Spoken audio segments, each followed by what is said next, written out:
ओम नमः शिवाय ओम नमः शिवाय हर हर बोले नमः शिवाय ओम नमः शिवाय ओम नमः शिवाय हर हर बोले नमः शिवाय ओम नमः शिवाय ओम नमः शिवाय हर हर बोले नमः शिवाय ओम नमः शिवाय ओम नमः शिवाय हर हर बोले नमः शिवाय ओम नमः शिवाय ओम नमः शिवाय हर हर भोले नमः शिवाय नमः शिवाय ओम नमः शिवाय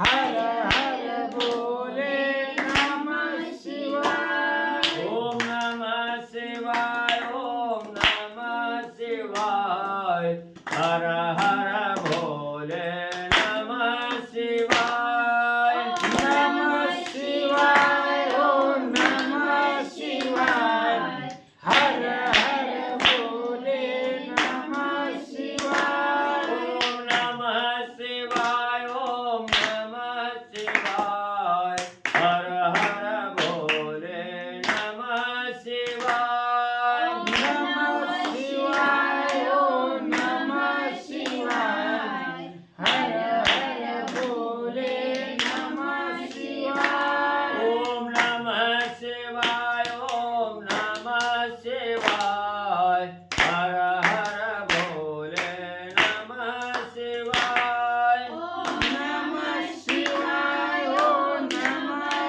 शिवाय हर हर बोले नमः शिवाय ओम नमः शिवाय ओम नमः शिवाय हर हर भोले नमः शिवाय ओम नमः शिवाय ओम नमः शिवाय हर हर बोले नमः शिवाय ओम नमः शिवाय ओम नमः शिवाय हर हर भोले नमः शिवाय नमः शिवाय ओम नमः शिवाय हर हर बोले नमः शिवाय ओम नमः शिवाय ओम नमः शिवाय हर हर भोले नमः शिवाय नमः शिवाय ओम नमः शिवाय हर हर बोले नमः शिवाय ओम नमः शिवाय ओम नमः शिवाय हर हर भोले नमः शिवाय नमः शिवाय ओम नमः शिवाय हर हर बोले नमः शिवाय ओम नमः शिवाय ओम नमः शिवाय हर हर भोले नमः शिवाय नमः शिवाय ओम नमः शिवाय हर हर बोले नमः शिवाय पुंडलिकावतार विठ्ठल श्री ज्ञानदेव तुकाराम पंढरीनाथ भगवान की जय श्री नवनाथ महाराज की जय अवधूत चिंतन श्री गुरुदेव दत्त वासुदेव हरे शंभो शिव पार्वती पते शिव हर हर महादेव श्री गणेशाय नमः श्री सरस्वती नमः वक्रतुंड महाकाय सूर्यकोटि समप्रभा निर्विघ्नं कुरु मे देवं सर्वकार्येषु सर्वदा गणनाथ रवि शुक्र बृहस्पति पंचेतानि स्मरे नित्यवेदवाणी प्रवर्तते गुरुर्ब्रह्मा गुरुर्विष्णु गुरुदेवो महेश्वर गुरुर्साक्षात् परब्रह्म तस्मै श्री गुरवे नमः श्रोता वक्ता तुची तू देवा श्री रुक्मिणी वरा पांडुरंगाय नमः पुंडलिकावरती हरी विठ्ठल श्री ज्ञानदेव तुकाराम पंढरीनाथ भगवान की जय राजाधिराज प्रभु रामचंद्र भगवान की जय पवन सुत हनुमान की जय श्री नवनाथ महाराज की जय अवधूत चिंतन श्री गुरुदेव दत्त वासुदेव हरी श्री गणेशाय नमः श्री सरस्वते नमः जय जय जयाजी क्षीराब्धिवासा शेषशायी कमळहंसा नवद्भव शोभमाल कमलभासा सुखविलासा रमेशा. श्री गणेशाला वंदन करून प्रभू रामचंद्राचं स्मरण आणि श्री नवनाथाशी शरण जाऊन कथेचं अनुसंधान आहे. ग्रंथकर्ते मालू महाराज असणाऱ्या भगवंताची स्तुती करून असणाऱ्या अध्यायाला सुरुवात करत असताना त्या ठिकाणी बोलू लागलेले. क्षीराब्दीच्या ठिकाणी असणारा रहिवास करणारा आणि शेषावर शयन केलेल्या अशा असणाऱ्या भगवंता आणि त्या ठिकाणी म्हणजे असणार त्या ठिकाणी ह्या असणाऱ्या आकाशाला जी काळी निळिमा त्या ठिकाणी आलेली आहे, ही निळिमा म्हणजेच असणार तुम्ही आहात त्या ठिकाणी. आणि अशा असणाऱ्या भगवंता सगळ्या असणाऱ्या सृष्टीमध्ये सुख आणि आनंद त्या ठिकाणी देणारा, सर्वांना विलासामध्ये त्या ठिकाणी आणि असणारा अस्तित्वात अखंड म्हणजे त्या ठिकाणी ठेवणारा, आनंदात ठेवणाऱ्या अशा असणाऱ्या परमात्मा भगवंता तुम्हाला साष्टांग नमस्कार असो. हे करुणानिधे देवंता दीनबंधो दीनानाथा पुढे रसाळा कवित्व कथा बोलविकी रसनेसी. करुणेचा सागर असणाऱ्या भगवंता त्या ठिकाणी असणाऱ्या सद्भक्तावर दया त्या ठिकाणी दाखवणारा आणि दिनाचा उद्धार करणारा आणि दिनाचा आधार त्या ठिकाणी असणाऱ्या अशा असणाऱ्या भगवंता हे जे असणार नवनाथ भक्तिसार असणारा जो नावाचा ग्रंथ आहे आणि ह्या ग्रंथातील कथा त्या ठिकाणी अतिशय रसाळ आणि असणाऱ्या भक्ताला पावन करणारी ही कथा आहे.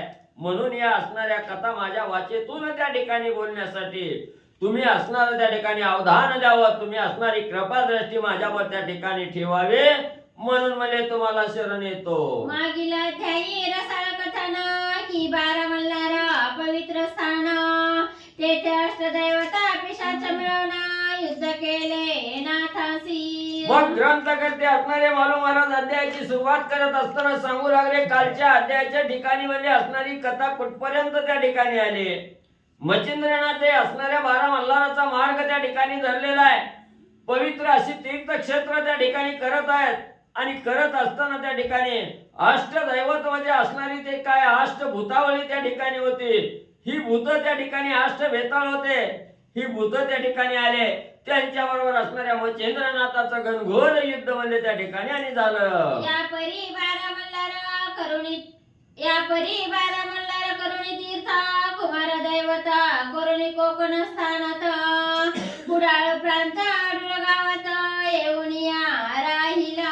मग तिथून असणाऱ्या भूताला म्हणले प्रसन्न करून त्या ठिकाणी घेतलं. भूत सहाय्य त्या ठिकाणी असणाऱ्या मच्छिंद्रनाथाला झाली आणि तिथून पुढे असणाऱ्या 12 मल्हाराचं तीर्थ त्या ठिकाणी केलं. आणि कोकणामध्ये त्या ठिकाणी कुमार नावाचं दैवत आहे, ह्या कुमार दैवताचं असणारं दर्शन त्या ठिकाणी केलं. आणि या कोकणामध्ये एक कुडाळ नावाचं गाव आहे, ह्या कुडाळ गावाच्या जवळ असणारं आडुळ गाव आहे आणि या आडुळ गावामध्ये येऊन मुक्कामाला म्हणले राहिले. तो ग्रामाबाहेर दुर्गालयी महाकाळिका दैवत आहे, तयाचे दर्शन लावला आहे मच्छिंद्रनाथ पै गेला. मग या कोकणाच्या ठिकाणी कुडाळ नावाचा प्रांत आहे आणि या कुडाळ नावाच्या प्रांतामध्ये एक खेडेगाव आहे, आडुळ आहे. आणि या आडुळाच्या गावाच्या शेजारीच त्या ठिकाणी गावाच्या बाहेरच्या प्रदेशामध्ये आणि एक असणारं भलं मोठं मंदिर आहे. त्या ठिकाणी दुर्गादेवीचं मंदिर आहे. तिथं असणाऱ्या महाकाळिके नावाचं असणारं दैवत आहे. त्या ठिकाणी महाकालिका नावाची देवी आहे त्या ठिकाणी.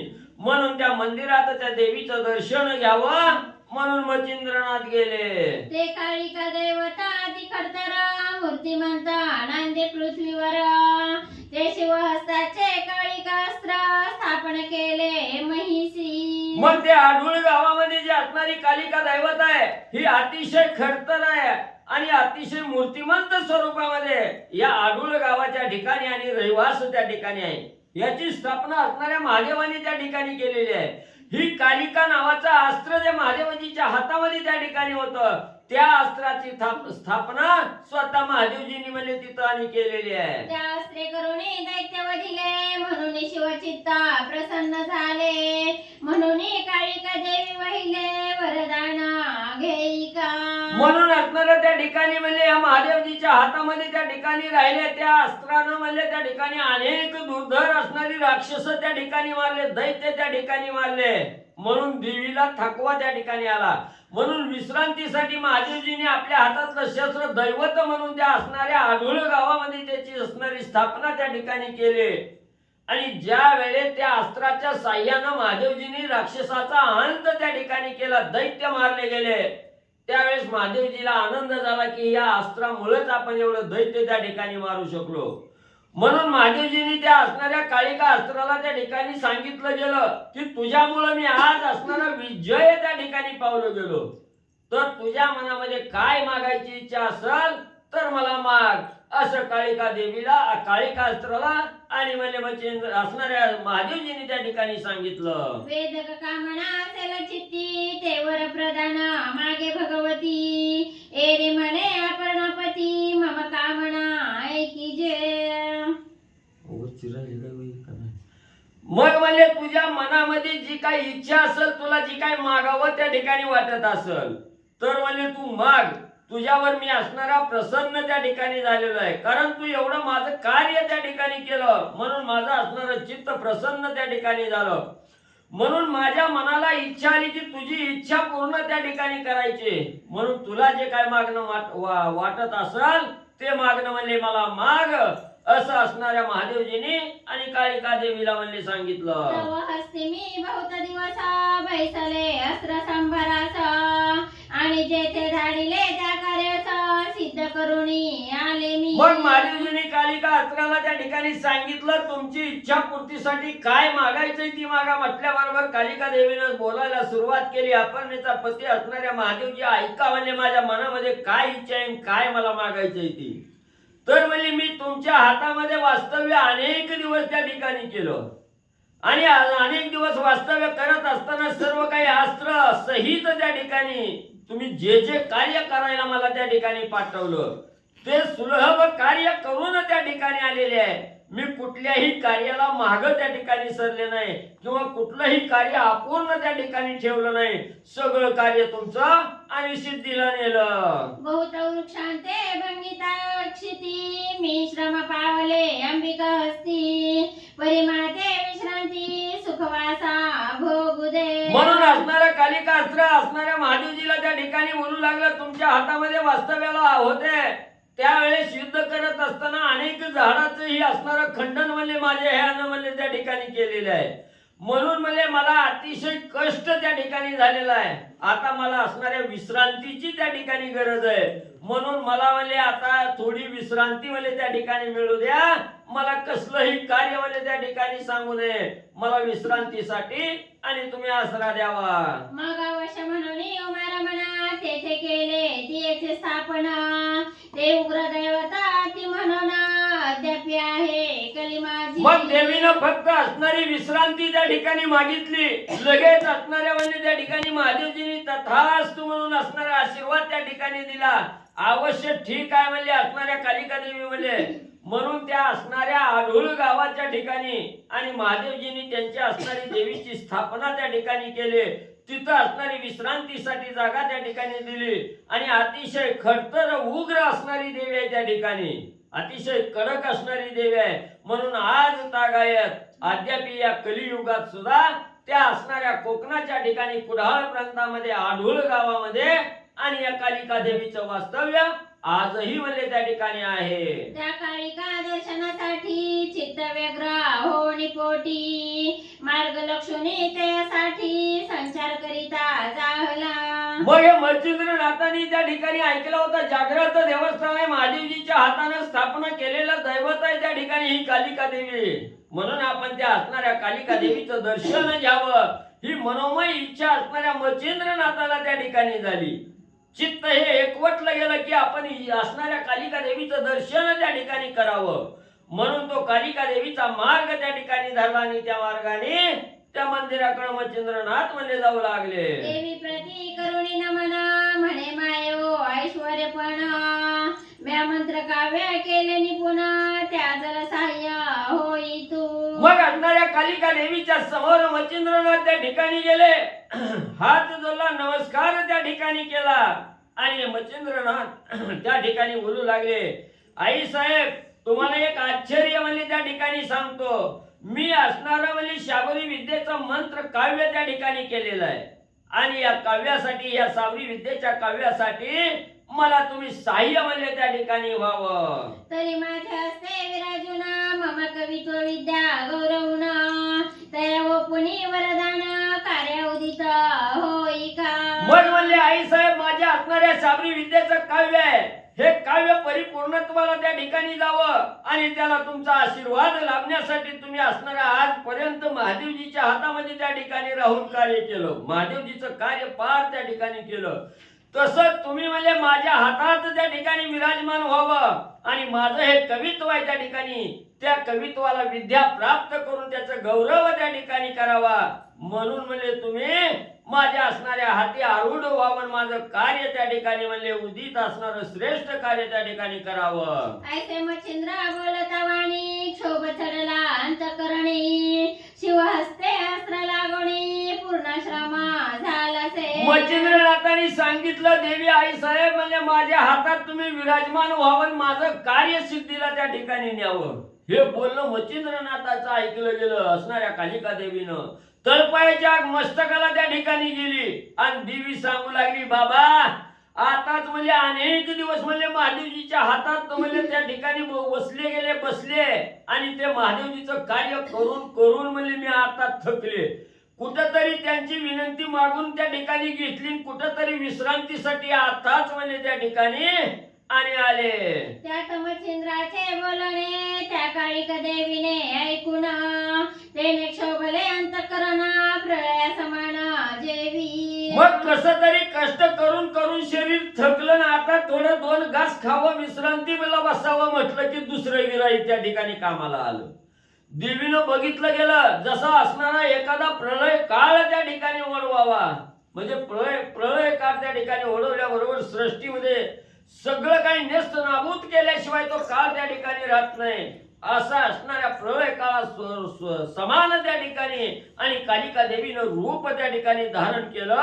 अतिशय राग त्या ठिकाणी देवीला मच्छिंद्रनाथाचं बोलणं ऐकून म्हणजे झाला. जैसा मुचकंदा श्रवणी निद्रिस्ता तै काळ यवना गेला तेथ निद्रा बिघडता क्रोधनात प्रसार झाला त्या समयी. जसं म्हणजे असणाऱ्या मुचकुंद राजा म्हणजे असणाऱ्या युद्धाच्या ठिकाणी म्हणजे त्रासून गेलं, युद्धात फार कष्ट त्या ठिकाणी झालं, म्हणून त्या कष्टातून उतराई व्हावी, थोडीशी विश्रांती घ्यावी म्हणून म्हणजे आपला असणारं त्या ठिकाणी म्हणजे शयन करण्यासाठी गेले आणि शयन करत असताना तिथं असणारा काळ यवन नावाचा दैत्य त्या ठिकाणी गेल्याबरोबर त्या असणारी झोपेचं निद्राभंग असणाऱ्या म्हणजे त्या ठिकाणी मुचकुंदाचा असणारा त्या ठिकाणी झाला बरोबर अतिशय राग त्या ठिकाणी म्हणजे मुचकुंदाला आला. तसा राग आणि या असणाऱ्या मच्छिंद्रनाथाचं बोलणं ऐकून देवीला म्हणले झाला की प्रल्हाद पडता परम संकटी विष्णू हृदयी क्रोध दाटी प्रगट झाला करोडे काष्टी राक्षसा लागी निवटावया. किंवा असणारा म्हणजे त्या ठिकाणी प्रल्हाद हा असणारा भक्त आहे त्या ठिकाणी आणि या भगवंताचा असणारा निस्सीम भक्त प्रल्हाद आहे. प्रल्हादावर ज्या वेळेस संकट त्या ठिकाणी आलं त्यावेळेस असणाऱ्या विष्णू भगवंताच्या हृदयामध्ये असणाऱ्या प्रल्हादाविषयीचा असणारा त्या ठिकाणी म्हणजे प्रेमभाव त्या ठिकाणी दाटून आला आणि प्रल्हादासाठी त्या ठिकाणी कोरड्या खांबात असणाऱ्या भगवंतानं त्या ठिकाणी नरसिंहाचा अवतार त्या ठिकाणी घेतला आणि हिरण्यकश्यपूचा वध म्हणजे त्या ठिकाणी केला. तैसी कळी काळ हृदय सरिता उचंबळली क्रोधभरिता मच्छिंद्र लागे मही सिंधू अर्था मेळू पाहे जग बघे. तसं म्हणजे ही काळिका रूपी असणारा समुद्र आहे त्या ठिकाणी आणि असणारा म्हणजे ही काळिका रूपी समुद्राला अचानक असणारा त्या ठिकाणी म्हणजे क्रोधानं रागानं असणारा त्या ठिकाणी भरत आलं रागाचं आणि या मच्छिंद्रनाथासाठी हा असणारा सागर रूपी असणारी कालिका देवी त्या ठिकाणी उफाळून त्या ठिकाणी आले आणि मच्छिंद्रनाथाला गिळंकृत करते की काय अशी अवस्था कालिका देवीची त्या ठिकाणी दिसू लागली. की क्रोध नव्हे वळवंडळ मच्छिंद्राब्धी अपार जळ प्राशुपाळ हे उता वेळ अर्थ समय जाणुनी. मग या देवीच्या अंगी असणारा जो क्रोध होता, जो राग त्या ठिकाणी होता, हा राग काही असणारा म्हणजे सर्वसाधारण त्या ठिकाणी नव्हता. जणू की काय असणाऱ्या जंगलाला आग त्या ठिकाणी लागावी, वर वानर त्या ठिकाणी लागावा, तोच अग्नी असणाऱ्या समुद्राला म्हणजे त्या ठिकाणी लागावा, समुद्र शोषण करण्यासाठी त्या ठिकाणी जावा, असं हे मच्छिंद्र रूपी असणारा सागर आहे त्या ठिकाणी. या मच्छिंद्र रूपी सागराला ग्रासू पाण्यासाठी ही असणारा वडवानर रूपी अग्नी जो आहे ती कालिका देवी आहे. ही कालिका देवी आणि अतिशय रागानं उतावीळ मध्ये त्या ठिकाणी झालेली आहे. म्हणे नष्टा निष्ठा पतिता मी भव पाणी श्रमले असता त्यातची माते दुःख वार्ता शिनो पाळसी पुढारा. मग एवढा राग असणाऱ्या देवीला त्या ठिकाणी आलेला आहे. देवी आईसाहेब असणाऱ्या मच्छिंद्रनाथाला त्या ठिकाणी बोलू लागल्या, हे असणाऱ्या पापी नष्ट आहे म्हणजे तो अतिशय पतित त्या ठिकाणी असणारे आहे. मी आजपर्यंत असणाऱ्या त्या ठिकाणी महादेवजीच्या हातामध्ये कार्य करत असताना थकून त्या ठिकाणी गेले आणि त्यातच मला असणारं अतिशय दुःख त्या ठिकाणी झालं. म्हणून थोडी असणारी विश्रांती महादेवजीला मागून त्या ठिकाणी मी घेतली आणि पुन्हा म्हणले मला कष्ट द्यायला आलाच का. तू कवित्व विद्या निर्मून माझे मागसी वर प्रदान परिवरण हे मजला विघ्न करू आलासी दुर्बुद्धे. आणि म्हणले कशी तरी थोडी विश्रांती घ्यावी म्हणून म्हणले मी इथं आता स्थिरवले. तर म्हणले असणारा मोठेपणानं सांगायला आला, मी असणारं कवित्व त्या ठिकाणी करायला लागलोय आणि या असणाऱ्या कवित्वाला मला वरदान म्हणले त्या ठिकाणी मागायला लागला. ही तुझं वरदान मागत नाही म्हणजे ही माझ्यावर आलेलं विघ्न आहे, म्हणजे माझ्यावर आलेलं संकट आहे त्या ठिकाणी. दुष्ट दुर्बुद्धीचा म्हणजे तू माझ्यावर विघ्न घेऊन या ठिकाणी आलास. अरे मी आपला भव सारुणा निवांत बैसले सेवित स्थान तै तू माते वर गौणा शनो पाळसी दुरात्मया. अरे दुरात्म्या म्हणले आताच म्हणले असणारा थकून भागून आले, आता सर्व भोग त्या ठिकाणी संपन्न केले, भोग असणार त्या ठिकाणी सारलं गेलं आणि आता कुठंतरी म्हणजे निवांत म्हणजे त्या ठिकाणी बसायला लागले होते. तर तू असणार मला म्हणजे इथं आलाय वचनात गोवून म्हणजे त्या ठिकाणी मला त्रास देण्याचा विचार म्हणजे तुझा आहे. तू दुष्ट दुरात्मा असणारा म्हणजे त्या ठिकाणी मच्छिंद्र आहे. तरी आता ममलोचनी उभाणार आहे जाय फिरवणी नाटरी आगळी का होता करणी शासन काळ लाभशील. म्हणून तुला आताच म्हणजे एकाच शब्दात म्हणजे त्या ठिकाणी सांगते आहे, मला अतिशय त्रास त्या ठिकाणी झालाय, मला विश्रांतीची गरज आहे. मला कुठलं कार्य सांगायच्या अगोदर म्हणजे माझ्या डोळ्यासमोरून म्हणजे तू बाजूला त्या ठिकाणी निघून जा. इथं माझ्या डोळ्यासमोर त्या ठिकाणी उभा राहू नको, आल्या पावली महागारी म्हणजे त्या ठिकाणी जा, नाहीतर भलं मोठं शासन म्हणजे तुला करावं लागल. मी शिवकरीचे अस्त्र तव करी राहीना काय विचित्र ही करी कवळूनी नरोटी पात्र भिक्षा मागे श्रीमंत. अरे मी असणाऱ्या महादेवजीच्या हातातला असणारा अस्त्र त्या ठिकाणी एवढ्या श्रेष्ठ महादेवजीच्या हातात वास्तव्य माझं आहे आणि ते सोडून तुझ्या हातात म्हणजे मी त्या ठिकाणी राहणार आहे का? कदापिही म्हणजे त्या ठिकाणी शक्य होणार नाही. असं म्हणजे असणारा एखादा धनाढ्य असणारा श्रीमंत सावकार त्या ठिकाणी असावा आणि त्यानं म्हणजे हातात भिकेचं पात्र घेऊन म्हणजे भीक मागायला कवा जाईल का? किंवा पितळ धातू मुद्रिकाराची ते काय किंवा पितळ धातू मुद्रिकाराची ते हिरा हिरकणी वेवेडक घडली देवी तू ते कामना स्फुरली सरसर माघारा.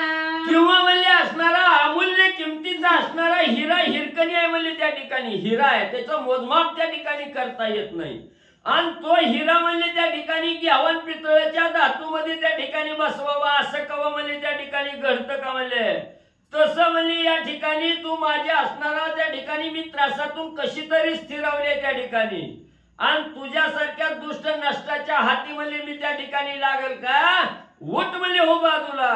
केवायसाचे धवळारी हंस बाळ करीचा करी तन्ने दुराचारी चुप आहे मम काष्ठा. किंवा म्हणले एखादा ठिकाणी असावा आणि दुधातलं दूध आणि पाणी वेगळं करणारा हंस पक्षी त्या ठिकाणी असावा. मग हंस पक्षी म्हणजे एवढा त्या ठिकाणी श्रेष्ठ असताना कावळ्याच्या घरी जाऊन म्हणजे कावळ्याची म्हणजे चाकरी त्या ठिकाणी करील का? तशा प्रकारे तू दुष्ट दुराचारी आणि तुझ्या हातात म्हणजे मी कदापि लागल का? राव रंगाचे पंक्ती आला आला परी श्रेष्ठता त्याला की सिंधूची कुपस्थानी ठेला नांदत की आवडे. किंवा म्हणजे असणारा एक धनाढ्य सावकार आहे, राजा आहे म्हणजे असणारा राज्याचा त्या ठिकाणी, आणि एखाद्या दीन अनाथाच्या घरी त्या ठिकाणी जेवायला पंक्तीत म्हणजे त्या ठिकाणी बसला. मग दिनाच्या पंक्तीत बसल्यावर त्याला मोठेपणा सगळी जण म्हणजे त्या ठिकाणी देतात, पण तो जसा म्हणजे त्यांच्या पंक्तीत कदापिही जेवायला त्या ठिकाणी बसत नाही. किंवा म्हणजे असणारा भला मोठा असणारा समुद्र त्या ठिकाणी असावा आणि त्या समुद्रानं म्हणजे एवढा अथांग स्वरूप त्या ठिकाणी सोडावं आणि एखाद्या हिरीत जाऊन म्हणजे त्या ठिकाणी सामावावं, असं कदापि घडतं का? की दीपते जाते पाहुणे वास दीपते जाते करी आस तनये शक्ती अस्त्रास तव करी वस्ती प्रारब्धे. किंवा म्हणजे असणाऱ्या दिव्याला म्हणजे असणाऱ्या तेज आहे म्हणजे त्या ठिकाणी, पण त्या असणाऱ्या तेजानं दिव्याचाच असणारा त्या ठिकाणी म्हणजे जर असणारा त्या ठिकाणी दिव्याचाच असणारा म्हणजे बरोबरी त्या ठिकाणी केली तर असणाऱ्या दिव्याची बरोबरी तेजाला त्या ठिकाणी येते का? किंवा असणारा तेजा दिव्याशिवाय तेज त्या ठिकाणी म्हणजे पसरत नाही, तसं दिव्याचे बरोबरी तेजाला त्या ठिकाणी करता येत नाही. तसं म्हणजे माझा असणारं हे शक्ती अस्त्र त्या ठिकाणी आणि तुझ्या हातात कवाच म्हणजे त्या ठिकाणी आणि वास्तव्याला म्हणजे येणार नाही. आला विचारिता पांडित्यपणा तो रक्षका भुसेल कोठून त्यांना मूर्खा जाणा आलासी येथे दुरात्मया. किंवा म्हणजे अतिशय म्हणजे चारी वेदाचं पठन करणारा साहिशास्त्र 18 पुराण 4 वेद मुखोद्गत असणारा पंडित आहे म्हणजे त्या ठिकाणी, आणि त्यानं एखाद्या शिळी राखणाराकडे जाऊन त्याला ज्ञान म्हणजे त्या ठिकाणी विचारावं, असं कवा म्हणजे त्या ठिकाणी घडतं का? तसा तू मूर्ख आहे म्हणजे आणि माझ्यापाशी म्हणजे इथं आणि मला मागणी घालायला आला. प्रतापी विनता सुता क्षीण चिलिटा हो निमस्त तयासी समता करू पाहता देवी येथे आलासी. अरे बाबा म्हणजे असणारा सगळ्यात श्रेष्ठ असणारा विनितेचा मुलगा असणारा गरुड आहे त्या ठिकाणी, त्या गरुडाची बरोबरी कोणच त्या ठिकाणी करत नाही, पण एखाद्या चिलटानं उठावं आणि मदनमस्त त्या ठिकाणी होऊन त्या असणाऱ्या गरुडाची बरोबरी करायला त्या ठिकाणी जावी. कवा म्हणजे ह्या गरुडाची चिलटाची बरोबरी त्या ठिकाणी होती का? तसं म्हणजे तू चिलटासारखं हित म्हणजे माझी बरोबरी करायला आला, हे कदापि शक्य नाही. असणारी कालिका देवी मच्छिंद्रनाथाला बोलू लागली. अरे मी देवा रुद्र करी असता तव करी वसु हे काय भूता तू ते काही शंका बोलता वाटली नाही दुरात्मया. अरे मी महादेवजीच्या हातात वास्तव्य करणारी असणारी त्या ठिकाणी म्हणजे कालिका अस्त्र आहे आणि ती हात सोडून म्हणजे तुझ्या हातात म्हणजे त्या ठिकाणी कदापि म्हणजे त्या ठिकाणी मी थांबणार नाही त्या ठिकाणी. म्हणून याची लाज म्हणजे तुला कशी वाटली नाही? तुझ्या मनात तरी शंका कशी म्हणजे त्या ठिकाणी आली नाही की महादेवजीला सोडून असणारी देवी आपल्या हातात त्या ठिकाणी वास्तव्य करेल का? ह्याची कशी लाज वाटली नाही म्हणजे बिनलाजासारखा आला माझ्या हातात थांब म्हणून त्या ठिकाणी म्हणजे मागणं घालू लागला. तरी असं आता कैसे थोनी जाई लपवी मुखाचा ना तरी जीवित वापावसी नाशा पतंग दीपा समजेवी. म्हणून तुला एकच सांगते म्हणजे आताच्या आता म्हणजे तू माझ्या समोरून निघून म्हणजे त्या ठिकाणी जा, तुझं तोंड म्हणजे तिकडे आड बाजूला जाऊन म्हणजे काळ कर, नाहीतर म्हणजे स्वतः म्हणजे जीवाला मुकशील बघ त्या ठिकाणी म्हणजे तुला आता सोडत नाही. जसं असणाऱ्या म्हणजे पतंगानं म्हणजे दिव्यावर झडप घालून स्वतःचं अस्तित्व त्या ठिकाणी संपवावं, तसं म्हणजे त्या पतंगासारखी अवस्था म्हणजे मच्छिंद्र तुझी करील. या उपरी मच्छिंद्र म्हणे देवी पतंग जळे दीपासवी परी तैसे न हे माझे ठाई प्रताप पाही तरी आता. मग एवढं क्रोधानिविष्ट झालेली असणारी कालिका देवी आहे, यांचं रागाच्या भरात बोललेलं सगळं बोल मच्छिंद्रनाथांनी त्या ठिकाणी ऐकलं गेलं आणि मच्छिंद्रनाथ म्हणू लागले, देवी आई साहेब तुम्ही दाखला दिला असणारा पतंग दिव्यावर झडप घालतोय, स्वतःचं अस्तित्व त्या ठिकाणी संपून घेतोय, पण म्हणले त्या पतंगासारखा मी नाही. माझ्या अंगी काय प्रताप आहे ती आता बघा म्हणजे तुम्हाला दाखवतो. आगे मित्र बिंबा ते असे लहाना परिप्रताप तेजे भरे त्रिभुवन देवी तू ते दाखवना वश करीना हे समयी. एवढंच नाही देवी आई साहेब ऐका म्हणजे असणारा चंद्र म्हणजे कितीतरी हजार पटीनं म्हणजे असणारा त्या ठिकाणी लांब असतोय उंच असतोय आणि त्या असणाऱ्या चंद्राकडे बघायला गेलं तर एवढुसं म्हणजे असणारं प्रतिबिंब त्या ठिकाणी दिसतंय. दिसायला बारकं म्हणजे त्या ठिकाणी दिसतंय पण आपल्या तेजानं त्रिभुवन त्या ठिकाणी लखलखित करण्याचं सामर्थ्य म्हणजे त्या चंद्रबिंबात आहे. त्या ठिकाणी दिसायला लहान आहे पण कीर्ती म्हणजे त्रिभुवनात त्या ठिकाणी पसरत आहे. तसं म्हणजे आता तुम्हाला म्हणजे माझा असणारा प्रताप त्या ठिकाणी दाखवीन. तुम्हाला मी असणारा क्षुल्लक त्या ठिकाणी वाटतो तर या चंद्रबिंबाप्रमाणे माझं असणारं कार्य त्या ठिकाणी तुम्हाला दाखवेन आणि किती बी काही झालं तरी तुम्हाला वश्यच म्हणजे त्या ठिकाणी करून घेईन. आगे प्रतापाचे पंडू सुतांनी वायू सुताते श्वेती राहुनी अक्षय ध्वजे बैसवणी कीर्ती केली महिवरी. मग एवढंच नाही म्हणले असणाऱ्या पंडूराजाच्या मुलाबरोबर म्हणले असणाऱ्या हनुमंतानं म्हणले त्या ठिकाणी काय सेतुबंधनावरती जिंकलं होतं अर्जुनानं. त्याच्यावर युद्ध केलं ते. मग असणारा म्हणजे त्या ठिकाणी पंडूराज असणाऱ्या पंडूच्या मुलाबरोबर म्हणजे असणारं युद्ध त्या ठिकाणी केलं. त्याच्यावर असणारा विजय म्हणजे असणाऱ्या पंडूसुतांनी त्या ठिकाणी दाखवलं. हनुमंताला आपल्या ध्वजावर म्हणजे त्या ठिकाणी बसवलं. एवढा प्रताप जसा म्हणजे पंडूसुतांनी केला तसा प्रताप म्हणजे तुम्हाला दाखवेन. की अरुणा मित्रा पुढी जोडा ठेवी तू ते दाविन चाडा तरी दत्त पुत्र मी कोडा जगी मिरविना हे वेळे. एवढंच नाही म्हणजे असणाऱ्या सूर्याच्या पुढं म्हणजे असणारा अरुण आहे म्हणजे त्या ठिकाणी अरुणाशिवाय सूर्य म्हणजे त्या ठिकाणी पुढे जाऊ शकत नाही. तसं म्हणजे आता मी बी माझा असणारं श्रेष्ठपण म्हणजे तुम्हाला त्या ठिकाणी दाखवेन. नाही दाखवलं तर दत्ताचा शिष्यच म्हणजे मी त्या ठिकाणी नाही. देवी म्हणे भ्रष्ट परियसी कान फाडूनी तू आलासी इतुक्याने बयाते मज दाविसी परमीना भी सर्वथा. मग एवढं मच्छिंद्रनाथाचं बोलणं देवीनं त्या ठिकाणी ऐकलं. देवी आईसाहेब त्या ठिकाणी बोलू लागल्या हे असणाऱ्या भ्रष्टा एवढं म्हणजे मोठ्यापणानं म्हणजे मला इथं सांगायला लागला. काय म्हणजे असणारं कान फाडलं शंगी शैली कुंथा म्हणजे त्या ठिकाणी जवळ घेऊन म्हणजे इथं आलाय म्हणजे कान फाडून मला काय म्हणजे एवढी भीती त्या ठिकाणी दाखवायला लागलाय का.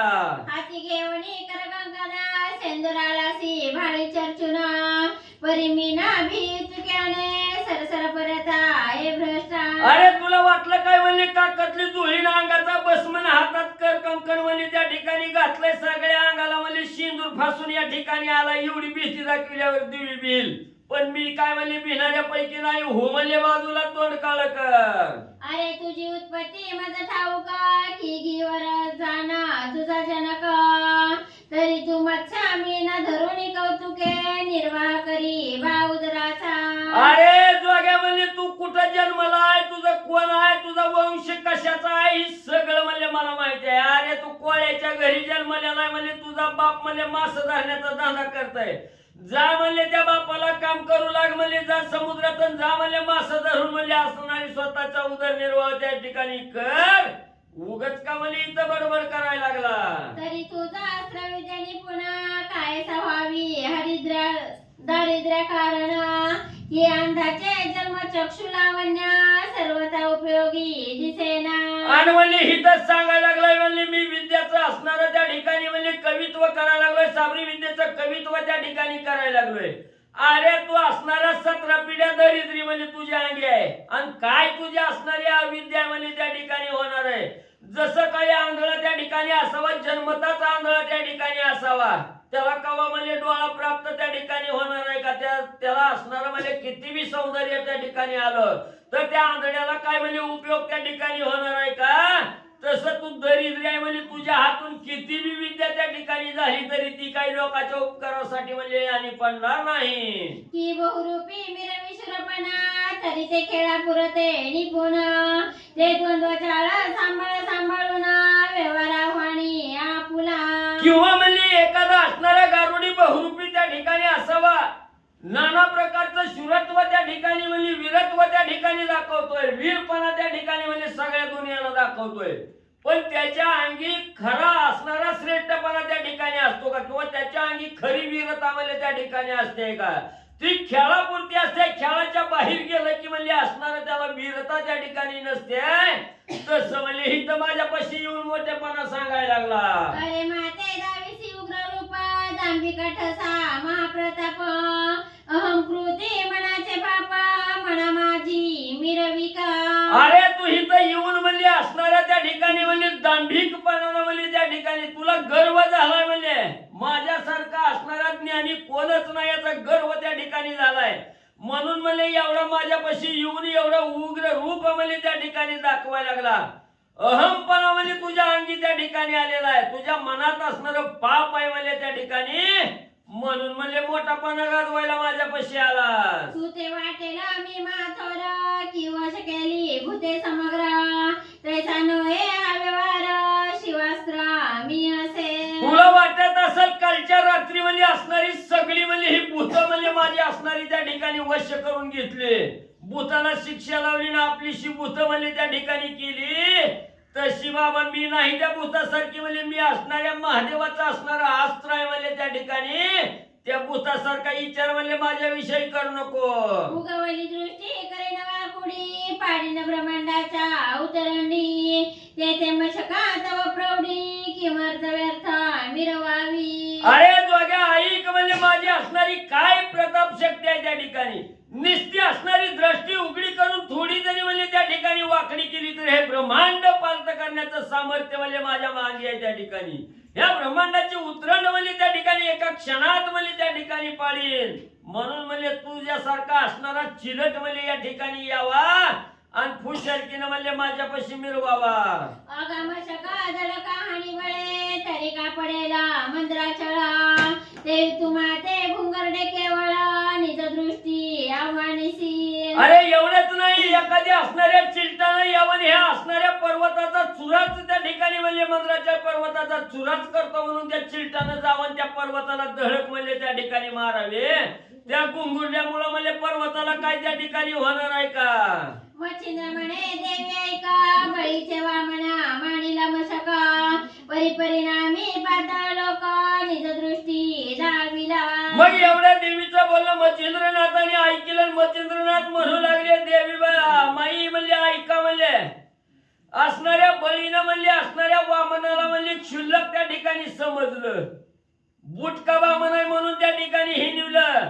पण त्याच वामनानं म्हणजे ज्या वेळेस बळीला म्हणजे पाताळाच्या ठिकाणी म्हणजे जागा दिली तेव्हा त्याचा प्रताप म्हणजे बळीला कळाला. ऐसा एकदा भद्रकाळी चित्त व्यवधाना पडिले क्रोधानळी मग प्रताप शिखा ज्वाळा माळी कवळू पाहे मचिंद्रा. मग एवढं असणाऱ्या त्या ठिकाणी सांगितलं, त्या असणाऱ्या म्हणजे वामनासारखं म्हणजे क्षुल्लक बळीनं जसं म्हणजे त्या वामनाला म्हणजे किरकोळ समजलं तसं मला त्या ठिकाणी समजू नको म्हणजे असं असणाऱ्या त्या ठिकाणी देवीनं ऐकलं गेलं तेव्हा अतिशय रागाला त्या ठिकाणी देवी आली. जणू की काय हे ब्रह्मांड जाळू शकते असं असणारी अवस्था आणि त्या ठिकाणी म्हणजे देवीची झाली. मग परम क्रोधे त्यासी बोलता म्हणे कोण प्रताप आहे तू ते तो मज दावी मशका येथे वामन कृते बळी जेवी. मग असणारी देवी रागाला त्या ठिकाणी गेली, मच्छिंद्रनाथाला म्हणू लागली तुझ्या अंगी काय प्रताप आहे काय बळ आहे ते दाखव. म्हणजे आता कसला प्रताप तुला दाखवायचा आहे तसला तुझ्या आता परीक्षेत बघते म्हणले मी. मच्छिंद्र म्हणे बहुयुद्धासी मिरवलीसा शिवकार्यासी ते मज दावी हरनिशी परीक्षा घेईन मी तुझी. मग मच्छिंद्रनाथ बी त्या ठिकाणी बोलू लागले आता म्हणजे असणार अनेक दिवस म्हणजे असणाऱ्या महादेवजीच्या हातात राहून युद्ध म्हणजे त्या ठिकाणी केलं, लय पराक्रम केलाय म्हणून सांगते आहे. तर आता दाखव म्हणजे रात्रंदिवस तुझ्या बरोबर म्हणजे युद्ध करतो, काय तुझ्या सामर्थ्य आहे ते मला म्हणजे आता दाखव, तुझी मी परीक्षा मी बी घेतो. अगातरो वाढेला गगन चुंबित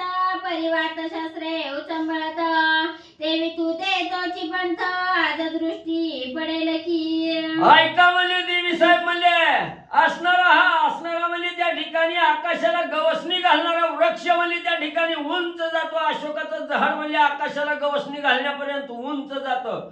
त्याला वाटतं म्हणजे माझ्यासारखं उंची कोणच म्हणजे त्या ठिकाणी जात नाही. पण एकदा का सुसाट्याचा वारा आला की त्या झाडाला सुद्धा म्हणजे जमीनदोस्त म्हणजे त्या ठिकाणी व्हावं लागतं. त्याचं काही त्या ठिकाणी चलत नाही. गर्वाचं हरण म्हणजे त्या ठिकाणी होतं. तसं म्हणजे तुम्हाला बी म्हणजे कार्य केलेला आणि युद्ध केलेला ताटा झालाय ती बी बघतो म्हणजे किती अभिमान आहे तुमच्या अंगी. आगे बहु जिंकिले समरांगणी अभिमान नगा वाढविला त्यांनी परी प्रारब्ध योगे करुणी छिन्न भिन्न होईल तो.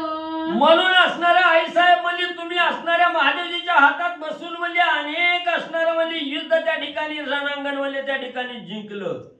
हे जे कार्य तुमच्या हातून घडलं गेलं त्याचा असणारा अभिमान तुम्हाला एवढा म्हणजे पर्वतासारखा म्हणजे त्या ठिकाणी चाललाय म्हणले.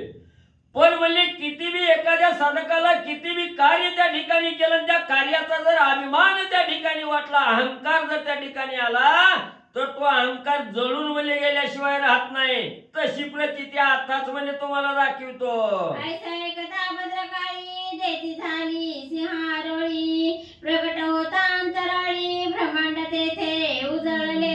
मग आता तुमचं बी म्हणजे सगळं अस्तित्व त्या ठिकाणी संपतो. छिन्न विछिन्न अवस्था तुमची म्हणजे त्या ठिकाणी करून दाखवतो. म्हणजे तुमच्या असणाऱ्या अहंकाराची त्या ठिकाणी हे वचन असणारं बोलणं त्या ठिकाणी मच्छिंद्रनाथाचं देवीनं त्या ठिकाणी ऐकलं. तळपायच्या आग मस्तकाला त्या ठिकाणी गेली.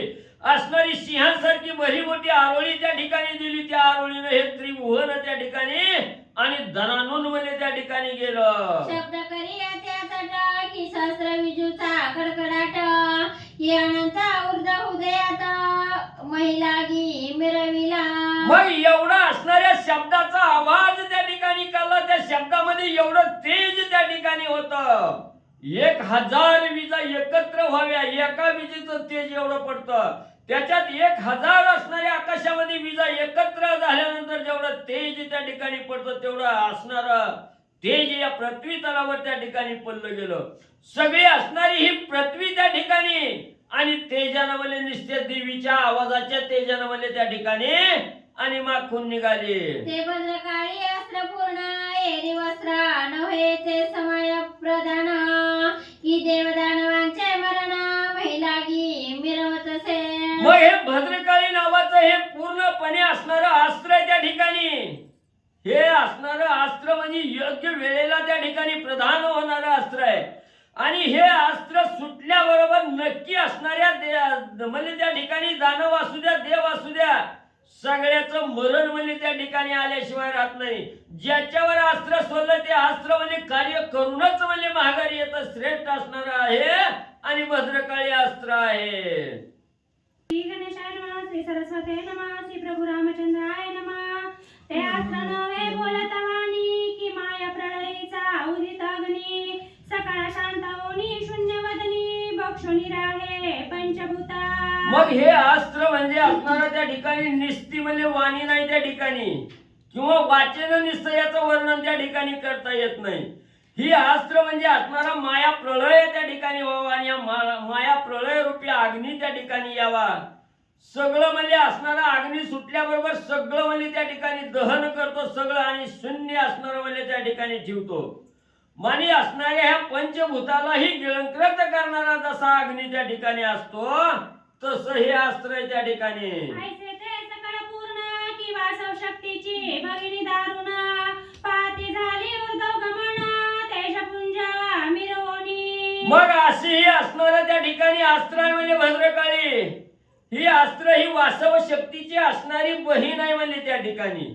आणि ह्या असणाऱ्या वासव शक्तीची असणारी बहीण आहे. आणि हिनं नुसतं म्हणजे आकाशात जर गमन त्या ठिकाणी केलं तर सगळी सृष्टी म्हणजे त्या ठिकाणी तिच्या तेजानं म्हणजे तेजपुंज आणि त्या ठिकाणी होते.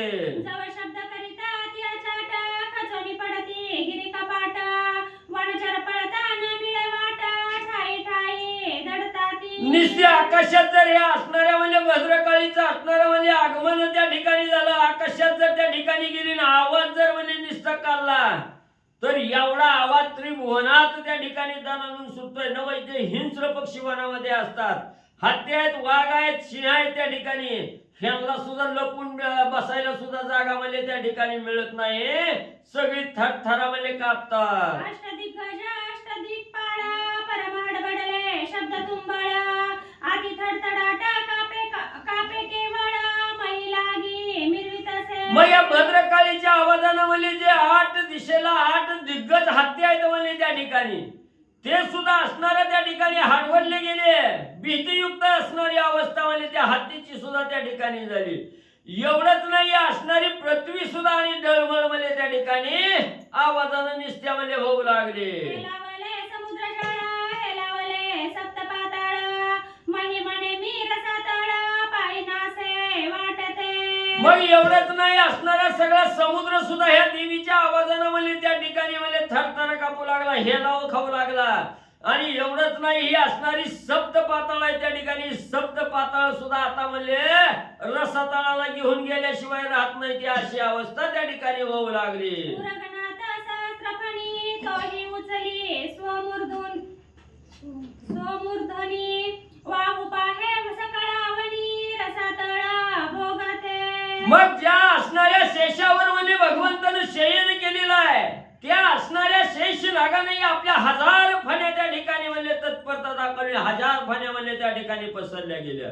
आता ही असणारी पृथ्वी रसातळाला जाते की काय म्हणून असणारं त्या ठिकाणी म्हणजे शेष नागानं सुद्धा असणारं सरसावलं गेलं आणि पृथ्वी खाली आपला फणा त्या ठिकाणी म्हणजे लावला. आय कोणी सबळ गडगडाट वरादंत सावरी नेट कुर्मपृष्ठी आपुली आटे महिलागी देतसे. मग एवढा हा असणारा गडगडाट आवाज त्या ठिकाणी म्हणजे ज्या असणाऱ्या वराहाने आपल्या असणाऱ्या दातामध्ये ही पृथ्वी त्या ठिकाणी म्हणजे धरलेली आहे, ती वराह सुद्धा सावध त्या ठिकाणी झाले, सरसावली गेली. आता ही पृथ्वी रसातळाला गेल्याशिवाय राहत नाही म्हणून आपल्या सर्व नेट त्या ठिकाणी लावलं आणि पृथ्वीला म्हणजे आधार दिला. आणि कासवानी सुद्धा हा आवाज त्या ठिकाणी ऐकला गेला आणि कासवानी बी आपली असणारी पाठ टणक त्या ठिकाणी केली आणि पृथ्वी तोलून धरू लागले. ऐसे दाही दिशा झाले मानव दानव सर्व गळाले विकारा करुणी प्रगट वहिले महिलागी मिरवितसे. मग या असणारा आवाज 10 दिशेला त्या ठिकाणी पसरला गेला, सगळ्याला भीती त्या ठिकाणी वाटू लागली. आता काय म्हणजे शिल्लक त्या ठिकाणी राहत नाही, सगळे हे ब्रह्मांड त्या ठिकाणी संपल्याशिवाय राहत नाही. हे मानव दानव सगळी काही या सृष्टीमध्ये आहेत, ती सुद्धा असणाऱ्या भीतीनं थरथरा कापून म्हणजे पळू लागले. सकाळ झाली आडबडाट देवता चकले स्वर्गपीठ सोडोनी रावणी विमान पेट अंतराळी मिरवती. मग असणारा एवढा आवाज देवीचा त्या ठिकाणी अकराळ विकराळ आवाज त्या ठिकाणी स्वर्गाच्या ठिकाणी गेला. 33 कोटी देवानी आवाज ऐकला. 33 कोटी देवानी सुद्धा आपली आपली धोत्र त्या ठिकाणी सावरली. आता काही खरं नाही म्हणजे संकट आलं. विमानात सुद्धा लोक म्हणजे बसायचं मरण येईल म्हणजे आपल्याला, म्हणून विमानं सुली आणि त्या ठिकाणी म्हणजे मिळेल त्या जागेला म्हणजे आकाशातच आला तरी म्हणजे त्या ठिकाणी आणि सर्व देव राहू लागले. अंतराळी कडकडाट करिता बोले मचिंद्रा नेट मने घाला येतासे अचाट जीवित वरक्षी जोगड्या. मग हे असणाऱ्या कालिकास्त्र आकाशात त्या ठिकाणी उड्डाण केलं. आकाशात गेल्याबरोबर आकाशातून असणाऱ्या त्या ठिकाणी आकाशवाणीनं असणारं अस्त्र त्या ठिकाणी बोलू लागलं. हे जोगड्या म्हणजे आता स्वतःला स्वतः म्हणजे त्या ठिकाणी सावर म्हणजे आता तुझा मरण काळ जवळ आला. तू व्यर्थ केली रडी आता मईची होईल रांगोळी तरी तू स्वगुरु येणे काळी स्मरणाते मिरविका. हे जोगड्या म्हणजे तू असणारा विनाकारण म्हणजे माझ्या बरोबर वैर त्या ठिकाणी केलं, भांडण म्हणजे तू या ठिकाणी केलं. आता याचा बदला म्हणजे ही सगळी पृथ्वी म्हणजे असणारी नष्ट केल्याशिवाय म्हणजे राहत नाही. आता याची रांगोळी म्हणजे केल्याशिवाय राहत नाही आणि तुला बी आता ठेवीत नाही म्हणजे तुझा असणारा अंतचा वेळ त्या ठिकाणी आलेली आहे. आता फक्त तुझा असणारा जो गुरु आहे त्या गुरुचं स्मरण कर म्हणजे आता. आगा जैसे वज्रास्त्रे करून बाणगाचे होता शूर्ण तन न्याय तू मनी कारण क्षीण करसी जोगड्या. अरे म्हणजे असणाऱ्या वज्राचा गाव घातल्याबरोबर किती बी भला मोठा असणारा पर्वत त्या ठिकाणी असला तरी त्याचं पीठ म्हणजे ते असणारं वज्र त्या ठिकाणी करत. तसं म्हणजे जोगड्या तू हिता आलाय म्हणजे तुझ्यामुळे ही असणाऱ्या पृथ्वीचा नाश म्हणजे त्या ठिकाणी व्हायला लागला. असा तू सावध राहा. अरे हा सकळ महापाट तो आज कालिका करी सपाट तरी आता काय